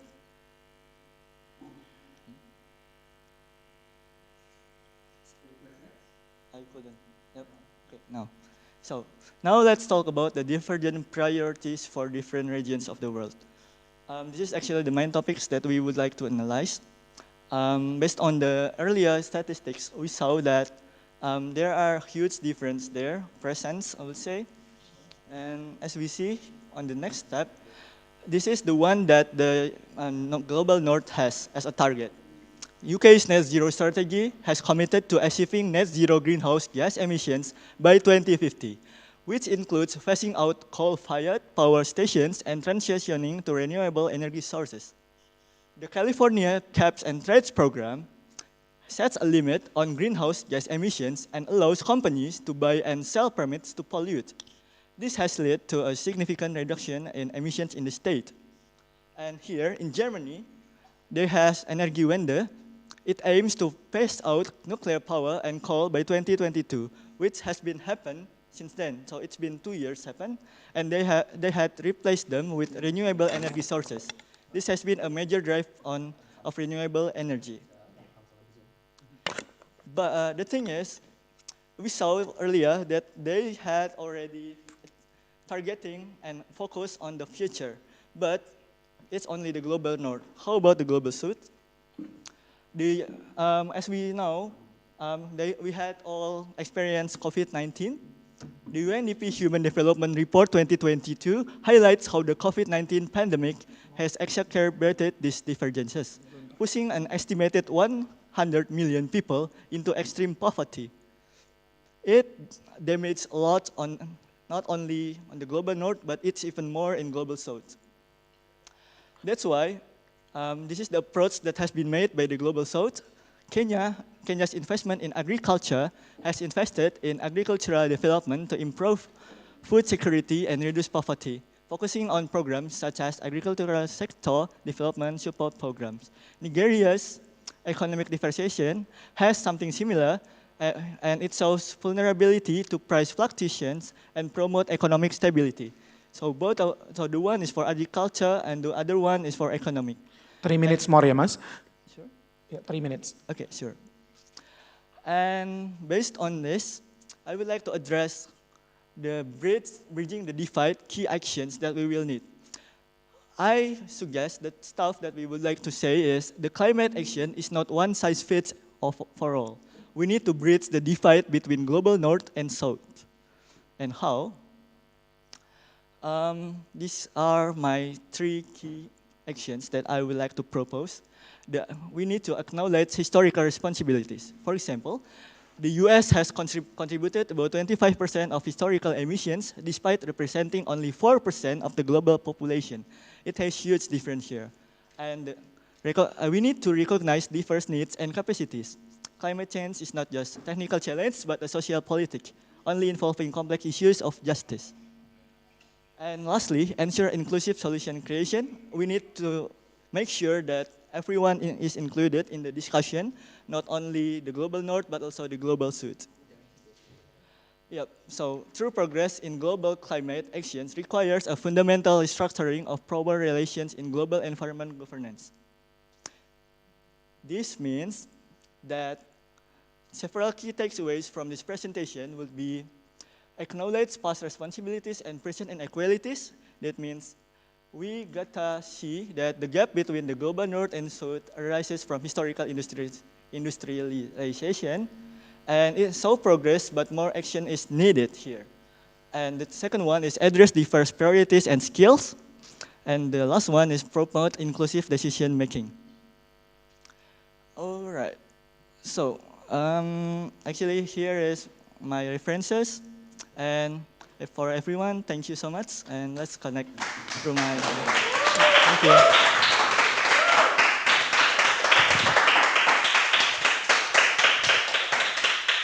That's quite a long applause, which is nice. And thank you, Mr. Emerald. That's if you want to connect with him, he's on the screen.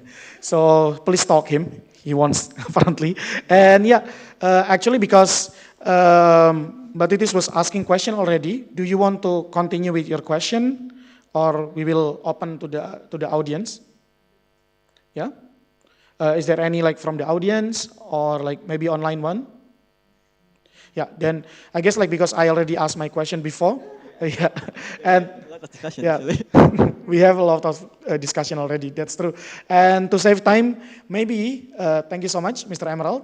You're welcome. And we will move to the next presenter then. Sure. Yeah. Right. Okay.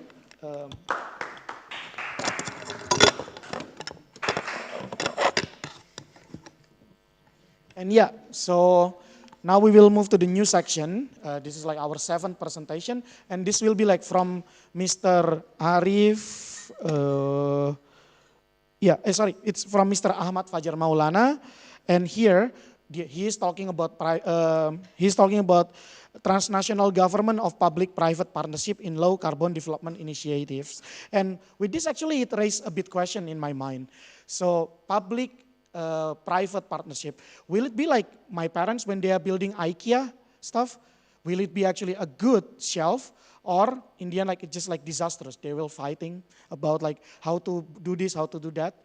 And in this context, we will try to see if the low carbon development will be like in a good hand when they are doing the public-private partnership. And with this, I will give the chair to Mr. Fajar Maulana, and the floor is yours.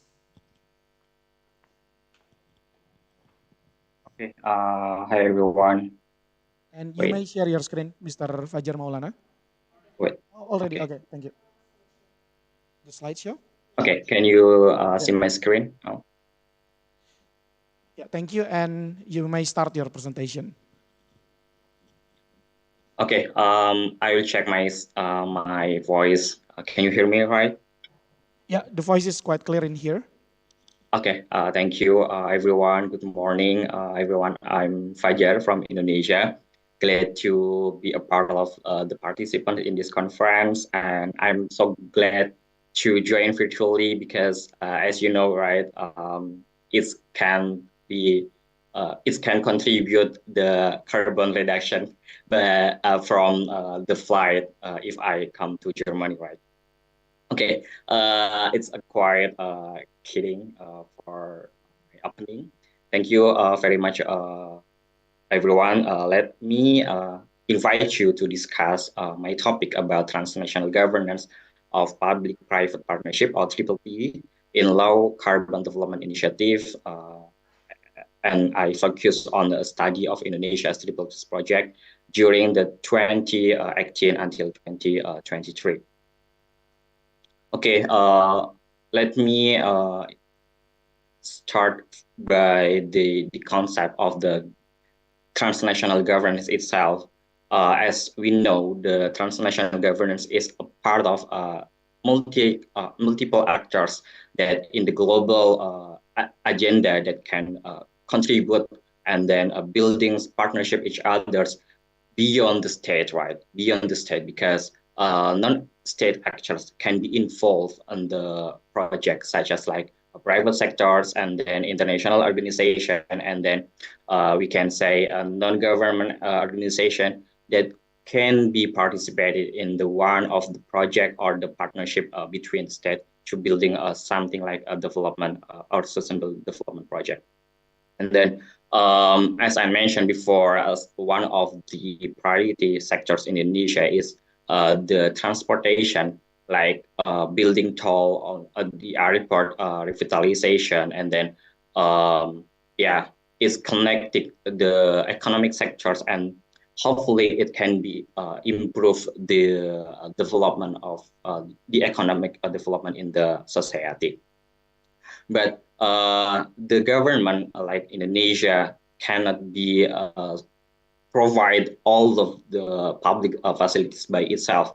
So the government needs the support from the other partners that can be came from not state access, as I mentioned before, something like investment by the private sectors, and then investment by other state, by the partnership between the state, or we can say bilateral partnership, or something like the direct foreign direct investment that come from others partners around the world. So this study want to focus on how the public private partnership as one of the partnership mechanisms in Indonesia that quite growing in past decade, support the transformation of low carbon development initiative that align with the Indonesian target to reducing the emission carbon. Yep, this study is conducted by the study literature by Triple Peace Project book published by the Bappenas RI, or Ministry of Planning, in 2018 until 2023, that analyzing to be analyze how the private sectors can influence, or how the government influence the private sector, and between both of the actors can influence each others, and what type of the sectors that dominantly implement in Indonesia. The result shows that top 5 projects in Triple Peace Project in Indonesia during almost 5 years are transportation, such as like building the toll airport, and revitalizing the street. And then the second one is blue carbon, such as like the project to building the water supply infrastructure, and then revitalizing the dam, and etc.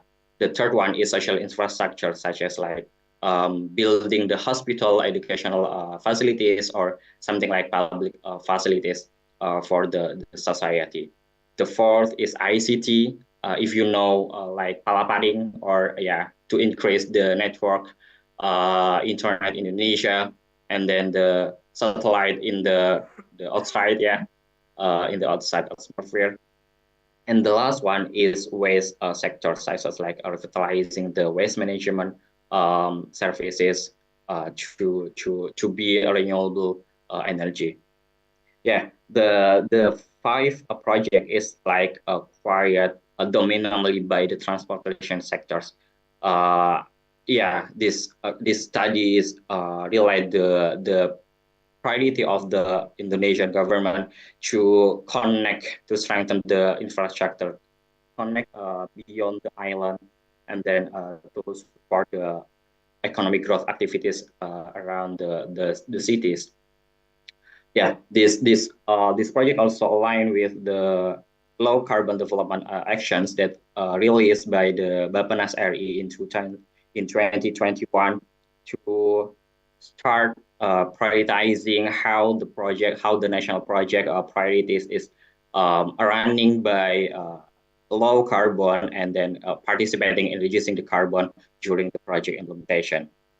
And when we can see in the period to be the public-private partnership project, or Triple P project, is be tendered starting from the planning, preparation, and then already tendered, and then operated the private sector by itself.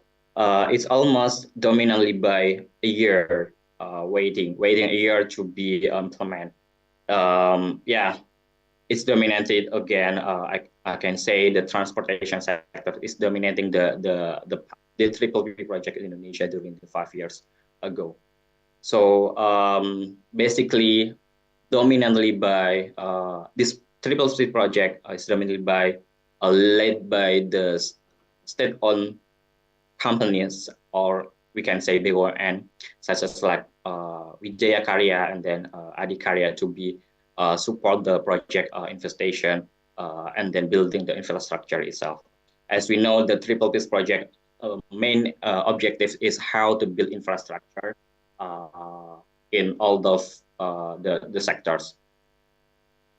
So when we reflect on how the Triple Plus project implementation in Indonesia and how the private sectors and government have influenced each other, the main factors that can be impact is how the capital of private to support the project, how the capital can be huge enough, how the investment is strong enough to be support the project.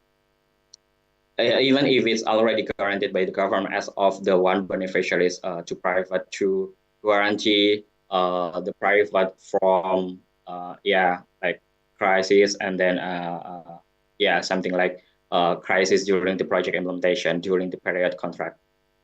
So the power is one of the power of private sectors that I can say is the building of new airport in Kediri or Doho is started by the private sector itself, comes from PT Gudang Garam through their subsidiaries PT Surya Doho Investama that can start the project by itself and it's realized that the power of the private sectors can lead the development to provide the public facilities for the society.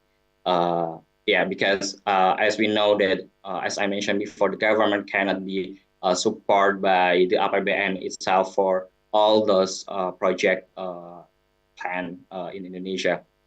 So I can say to be a recommendation is how to improve, how to strengthen private sector participation to support the public-private partnership project in Indonesia is during the period, government should be engage the private sectors to formulate their corporate responsibility to set or to design wider design wider and then align with the government target. So it can say that we have to strengthen the unsolicited scheme by encourage the private sector to start to initiate their project based on the government target in the public-private partnership project.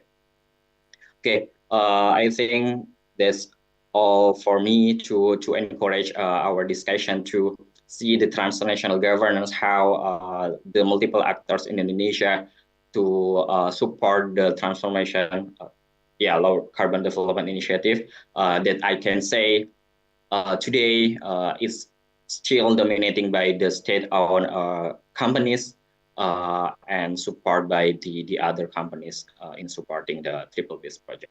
Thank you very much for your attention. Let's connect through this QR code. Thank you very much.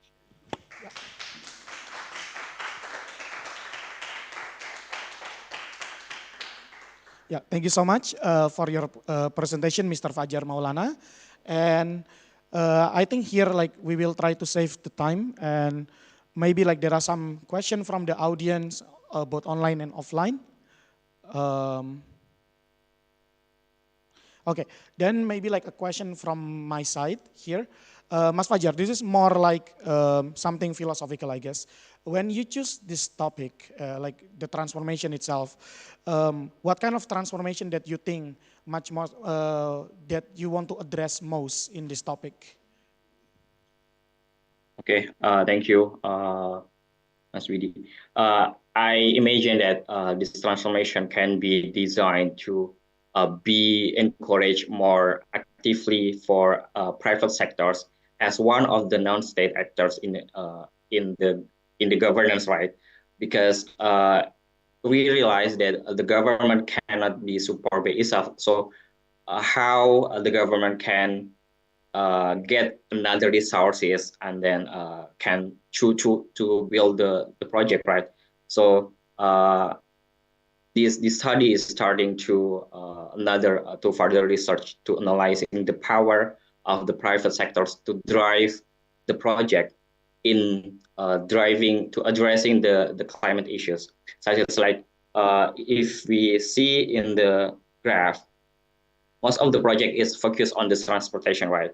But how private sectors can drive the project to be more low carbon development projects, such as like we can optimize the low carbon project or renewable energy the project or waste management project that can affect the carbon emission reduction in Indonesia based on the project that implemented. This is how yeah, I want to explore more about the participation of the private sectors to lead the project initiative based on the sustainable development goals approaches. Thank you so much. And give the applause for Mr. Fajar Maulana to end the presentation. And yeah, it is quite a long discussion already, and I know like we like maybe already like talking about a lot of stuff, but don't worry, this will be like the last 3 presentation after this. So next, it's also an online presentation, and here he will be talking about the life cycle assessment. What is that? I'm also quite eager about it, and also the topic about CSR, and we will try to learn from Mr. Raffi Gunadi and also Cahaya Prautama about their topic in implementation of CSR program to reduce carbon emission in the mining industry using the LCA approach. And with this, I will give the floor to the presenter, Mr. Raffi and Mr. Cahaya. Yeah, virtual. Yeah, please share your screen to start the presentation.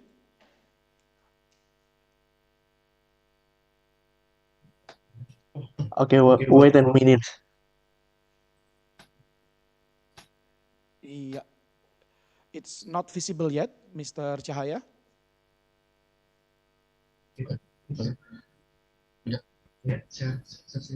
Okay, thank you.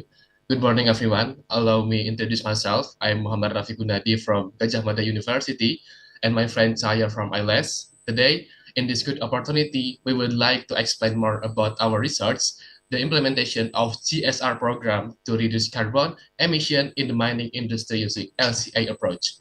For the next, Cahaya will explain our research. Time is yours.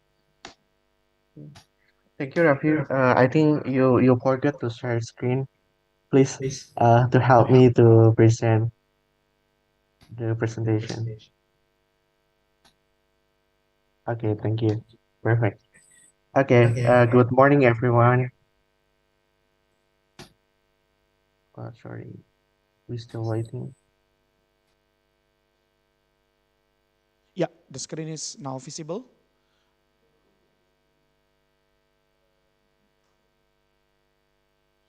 Would you mind sharing the presentation? Yeah, okay, nice. Then you guys may start the presentation.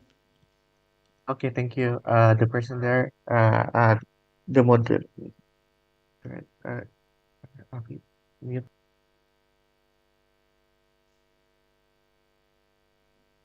Okay, sorry for the problem. Okay, for the first, thank you. The iconic. Good morning, everyone. I'm so very excited to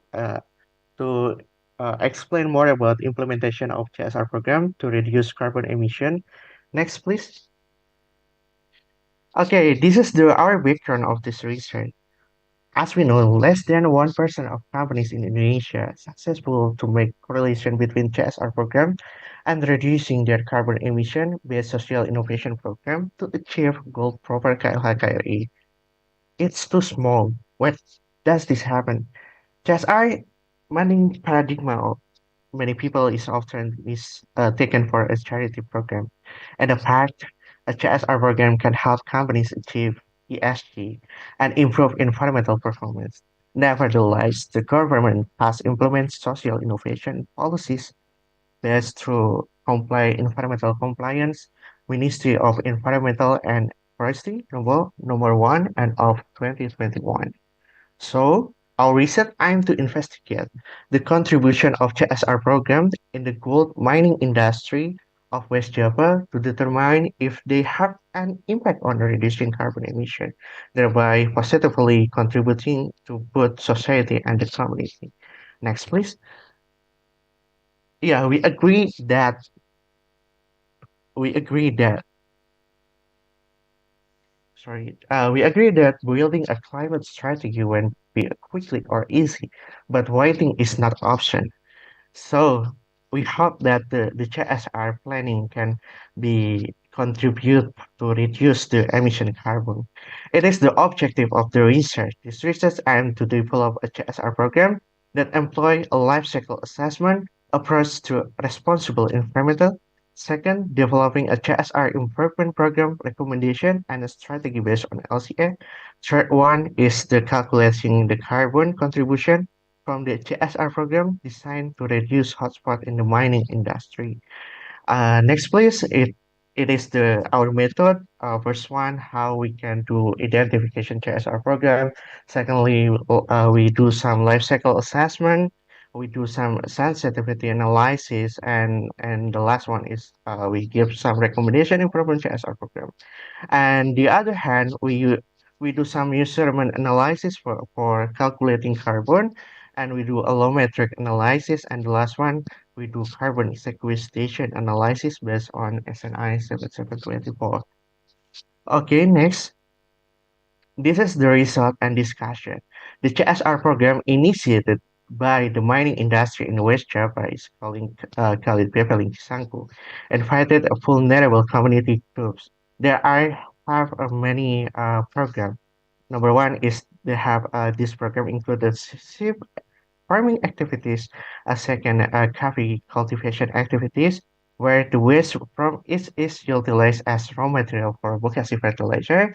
And after the production of bokashi fertilizer made by the community is then given to another community groups to be used as a raw material for the plant nurseries, and the seedling are then sent to mining industry for exploration.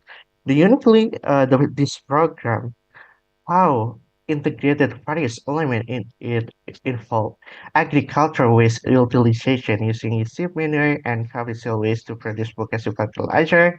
Secondly, community engagement involving local communities in the production and distribution of the fertilizer and seed plant production. And third one is environmental restoration, planting endemic trees in mining area to sequester carbon and restore environmental. Next one. Next, please. This is our research, how the impact of utilizing sheep manure as a bokashi fertilizer.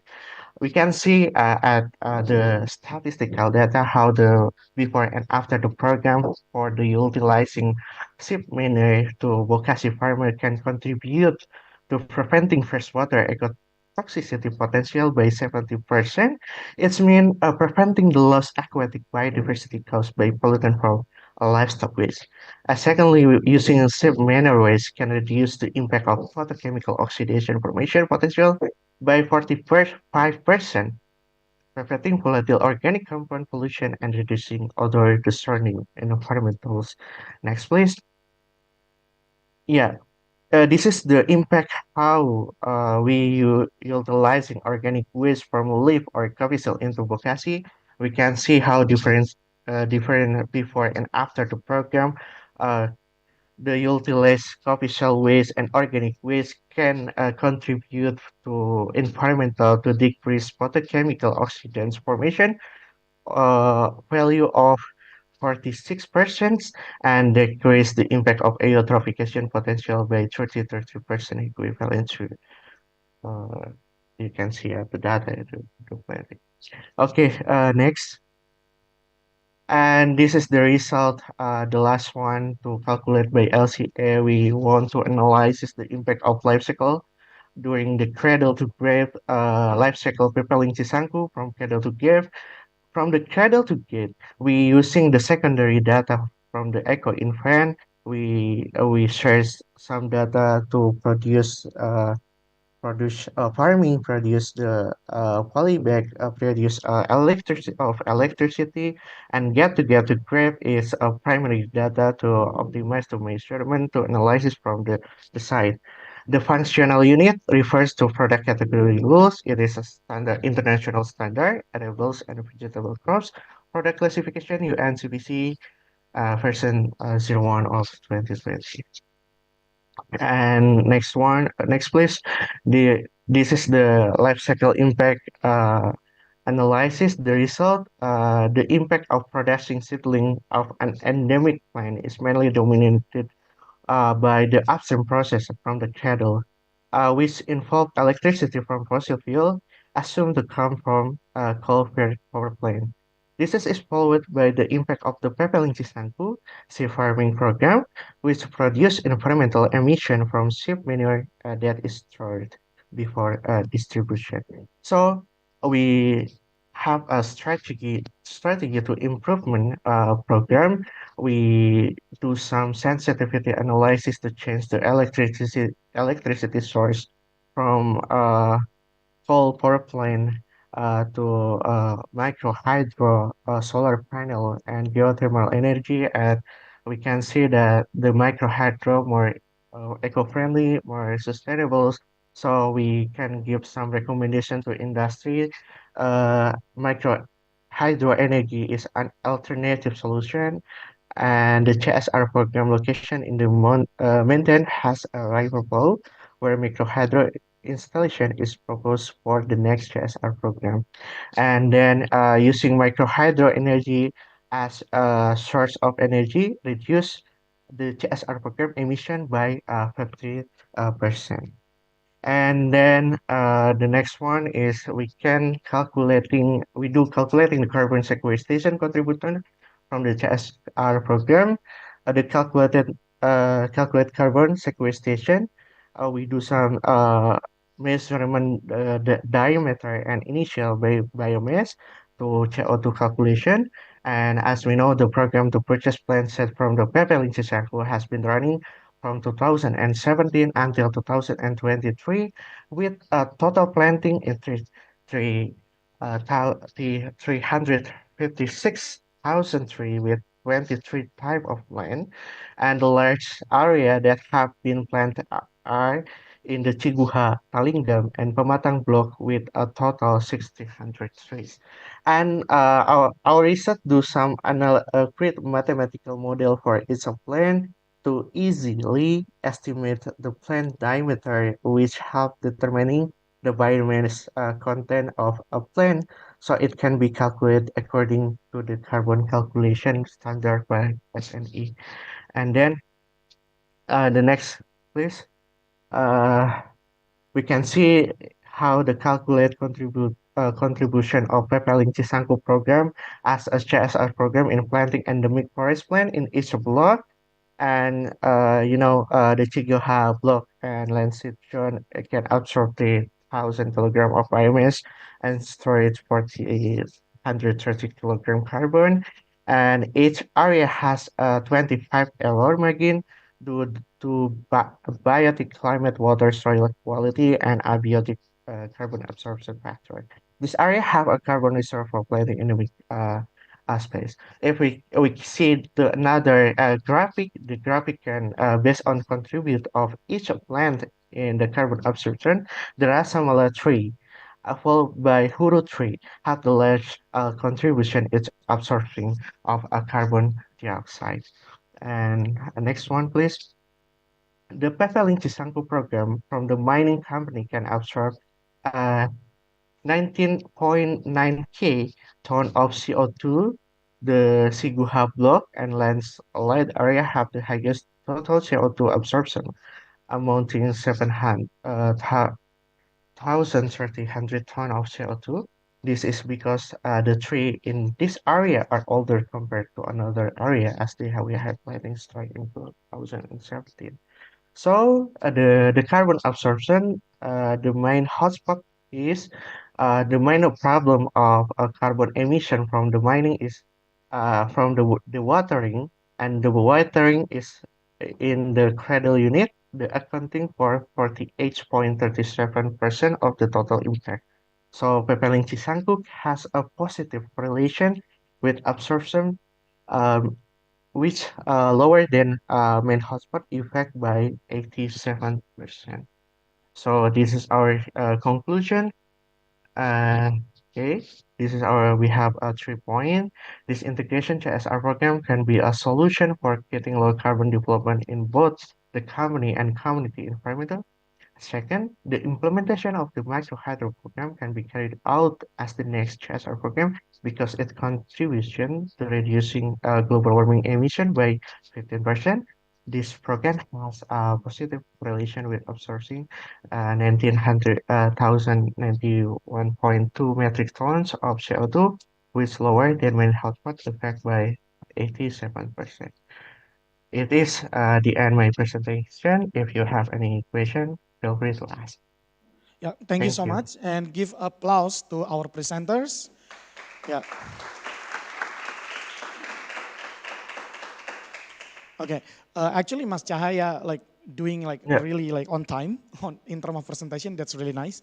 And with this, oh, okay. So there is one audience already like raising hands, and oh, two audience. Okay. So we will give Okay. these two questions from the audience. The first one is, would you mind? Yeah. Okay. So this will be the first question.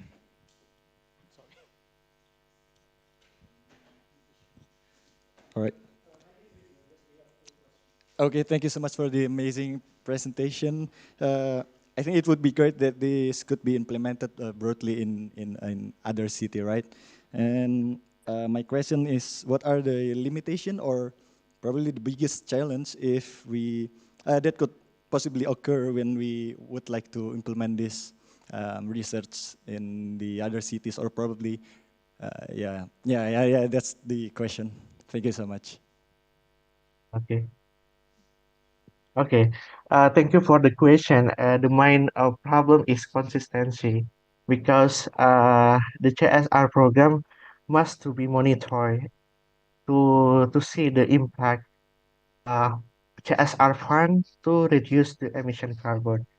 And then we some recommendation for documentation and reporting progress step because it is a long journey because we must do detailing record and how we do some reporting to report the sustainability report to the company, and we must do third parties verification, and then how the use standard measurement can be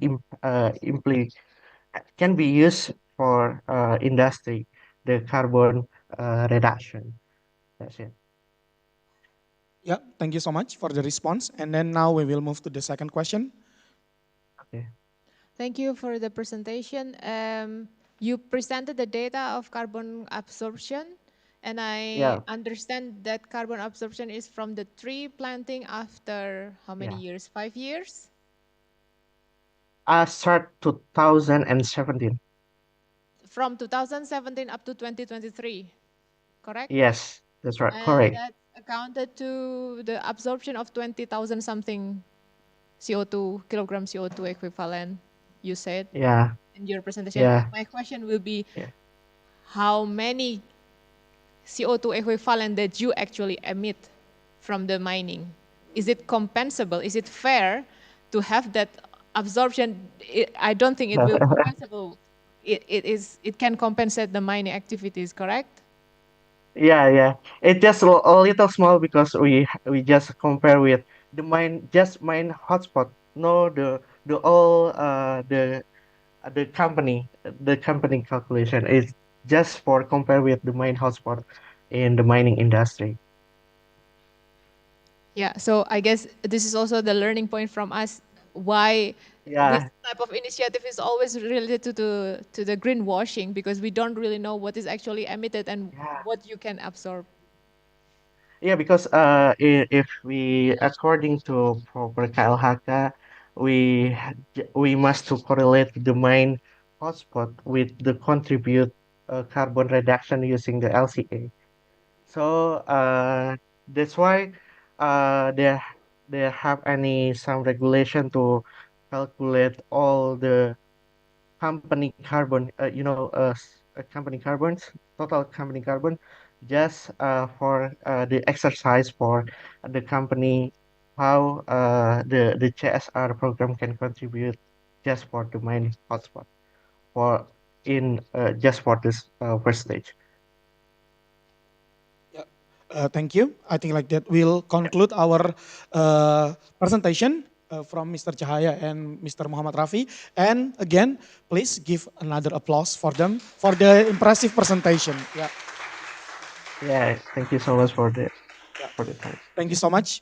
So for the next presenter, he will be talking about solar panel, and we associate like solar panel with something good like renewable, but we also have to think that solar panel has its when it's being finished, what will happen? It's another way. So stockpiling of like solar panel might be another problem. That's why we will address the ninth speaker of our topic, which is tackling the solar panel waste problem to advance the energy transition, a comparative study of Indonesia and California. So we will call Mr. Kim. Uh, is Mr. Kim like in the online audience? Okay, so because Mr. Kim is kind of absent, then we will go to our last presentation. Wait, let me just check quickly. Which one is it? Oh yeah, this one. Okay, so this will be talking about sustainable energy transition in Indonesia, developing the conceptual framework. So we are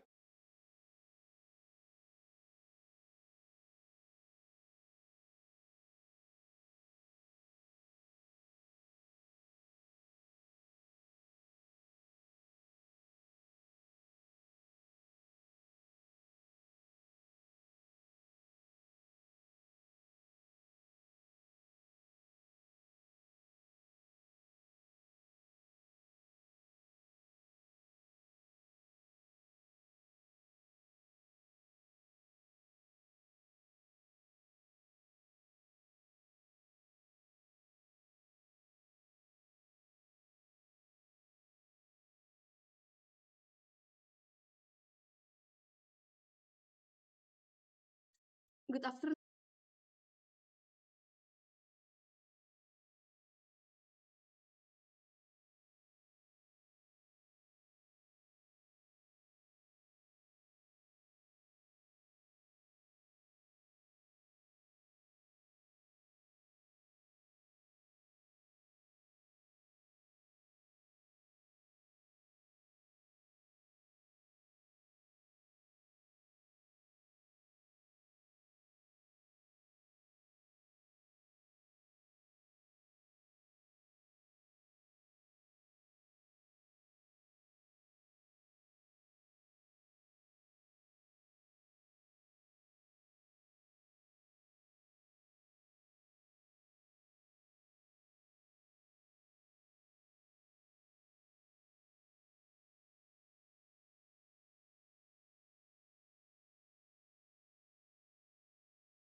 Good afternoon, everyone.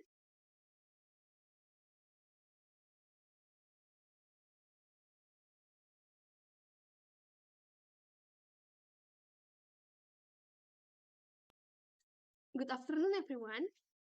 My name is Anggreni, and our team is Ferdi and Dominica.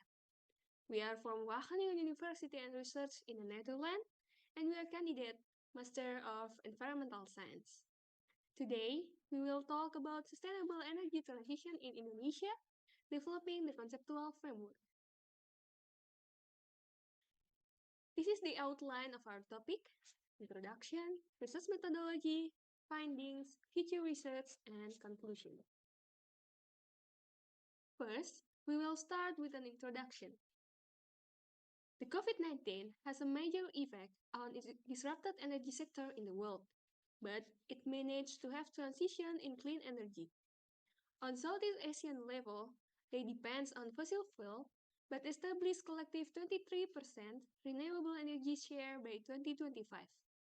Southeast Asian countries also set the regional target 22% of primary energy demand fulfilled by renewable energy by 2025. In Indonesia, they have 16.04 gigawatt market volume of renewable energy and predicted to rise more than 2 times by 2029, as you can see on the above chart. However, as it's shown on the below chart, in 2023, the share of renewable energy in electricity mix was 13.1%, below the government target of 17.9%. As Equatorial Archipelago, Indonesia should utilize the country's vast solar and wind resources for electricity, especially in remote areas.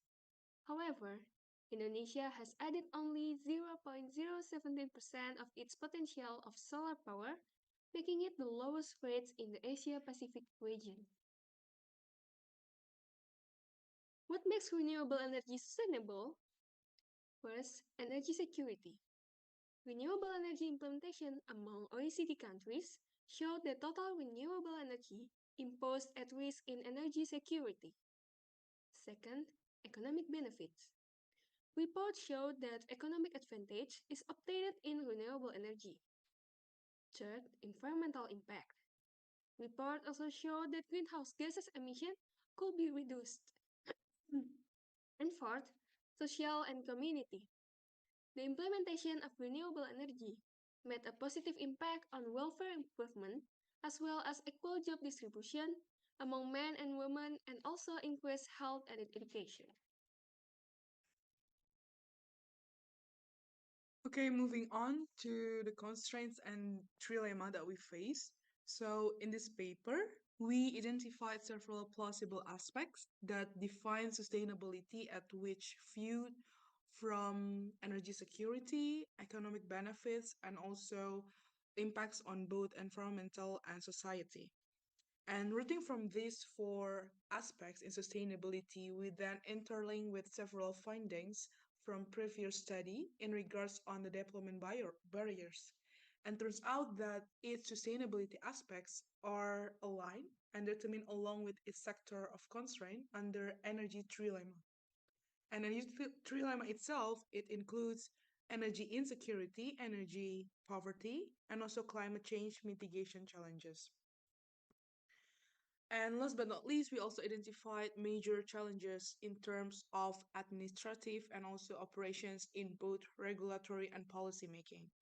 And which again, this barrier of deployment are also aligned with the needs of conceptual framework that is able to exhibit an appropriate reference for energy justice through multidisciplinary approaches.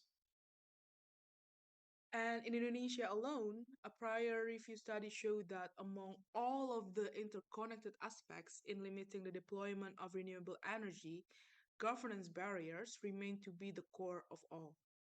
It primarily facilitates all of the factors in socioeconomics and also technological advances, while also underscoring the importance of law enforcement throughout the energy transition implementation.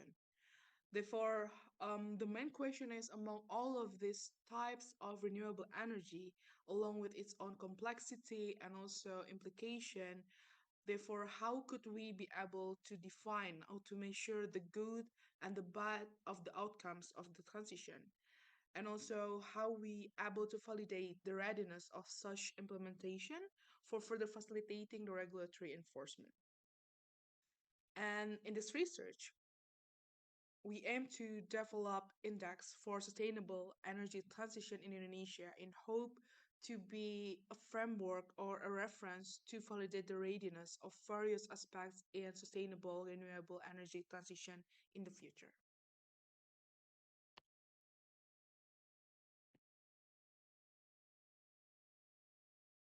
Let's move to research question. We are focused on addressing three key research questions that will guide our study. First, we aim to analyze current data to identify existing trends and topics through network analysis. Second, we will delve deeper by examining information or phenomena that have not been fully uncovered by combining a literature review with network analysis. Finally, our research will produce in the development of a conceptual framework. This framework will be informed by the insight gained from our first two research questions. In addition to conducting a literature review and identifying relevant bibliographies, we will also analyze existing energy transition indices and calculations. This will help us gain a factual understanding of the key dimension and indicator used to measure energy transition. Specifically, we will examine indices such as the Energy Transition Index, the Energy Architecture Performance Index, and also we have Renewable Energy Country Attractiveness Index, and the Global Green Economy Index. Here is a list of the components and indicators from each index. These elements will offer us valuable insight into how energy transition is currently being assessed on this global scale. Let's now move on to our research methodology. We propose a conceptual framework. We are utilizing a qualitative approach that incorporates bibliometric analysis and a systematic data review. Here is our general research flow, which includes the methods used in the bibliometric analysis and literature review section. We analyze through two methods in our research draws on secondary data, including nearly 380 scientific articles sourced from the Dimension database. This data spans 14 research fields and 10 SDGs points, resulting in the identification of approximately 104 potential indicators.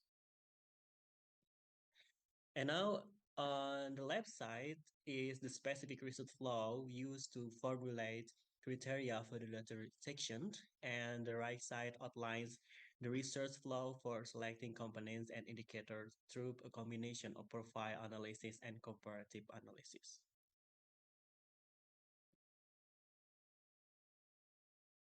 Okay, moving on from the network and profile analysis and based on 6 SDG points: affordable and clean energy, industry innovation and infrastructure, responsible consumption and production, climate action, life online, and also peace, justice, and strong institution. From this, we identify 5 area of indicators that are revolving around technological innovation and adaptation, and from the sustainability, political will and commitments, institutional framework, and also social equity and inclusion. And from these there are 4 major indicators components that then were generated and then categorized into 15. And each contains specific sub-indicators that further define the measurement criteria of each index. So the first one, under environmental component, there are 2 perspectives that we use. First, for assessing the environmental quality of water, soil, and also air temperature. And also second, where the emission data is used that focuses on the concentration of pollutant that are generated throughout the implementation process of renewable energy. Furthermore, under social and community component, it focuses on inclusivity that mainly focus on the sex equity ratio during policymaking process, as well as the access and benefits that are generated from the energy transition output to the community.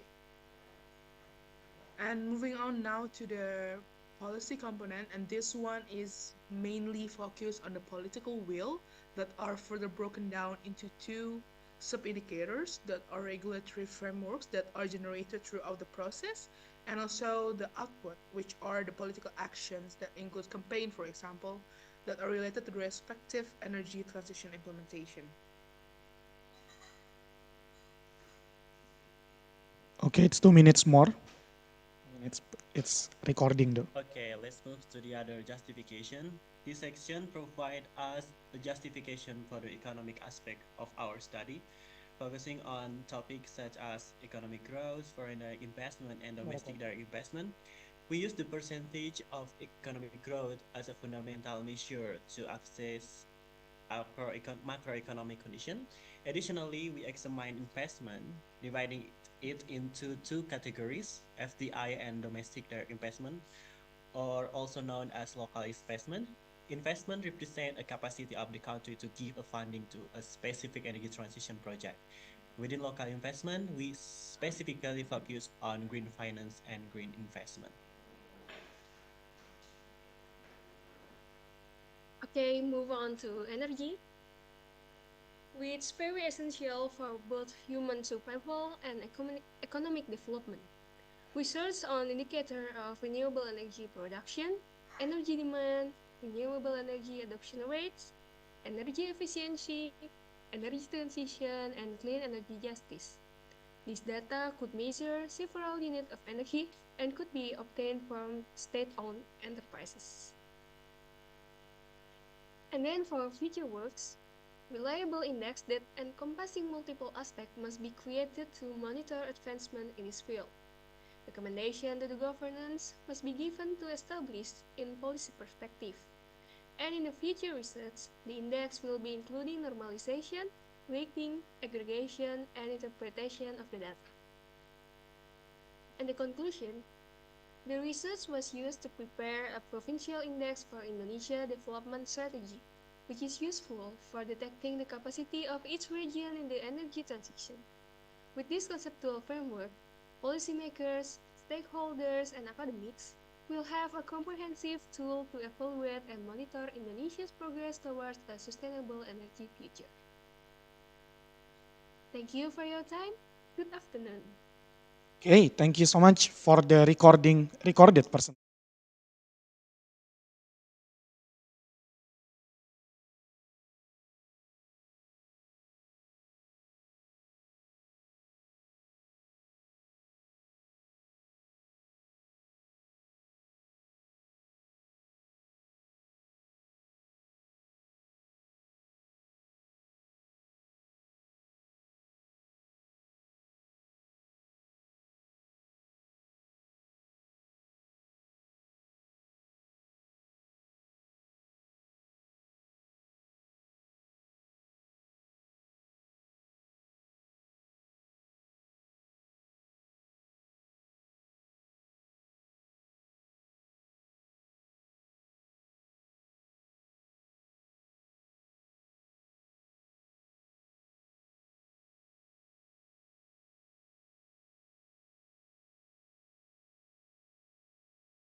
Raffi Takyudin, yeah, and the, Raffi Ahmad.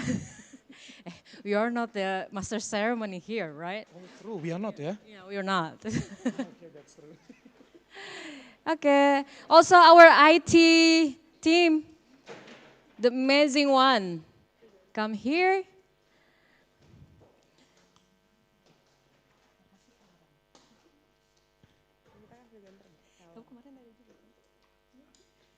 Ayo, ikut aja. Ya. Ini jangan malu-malu, gue juga pemalu kok. Sini, sini. The photographer, should we make like 2 lines or 1 lines? What do you think? 2 lines better. So I guess, what do you think? Don't be shy, just tell us. Or the man should be in the front?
Oh yeah, and for the online presenters, also the online participants, I recommend you to switch on your camera.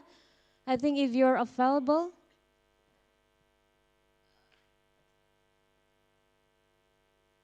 Wait a minute.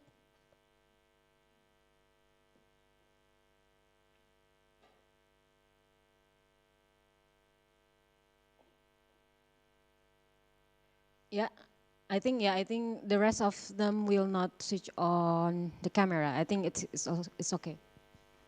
Okay, let's go. Rafa.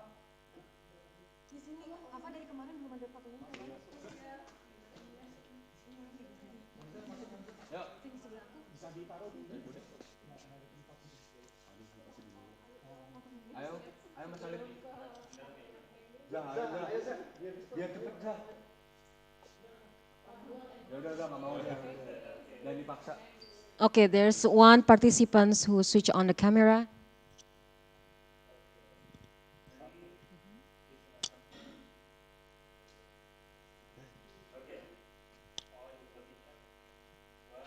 One, two.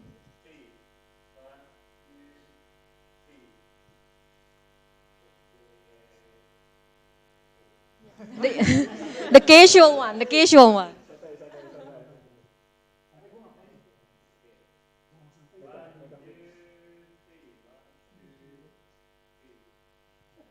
Thank you.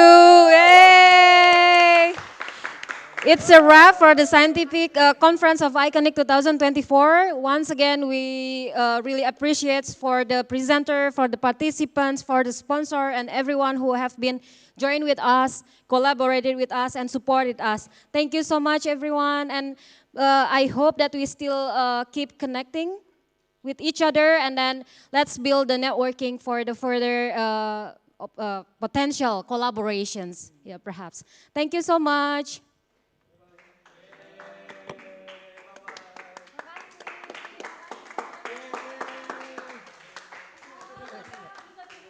Kita karaokean habis ini. Sepertinya sama.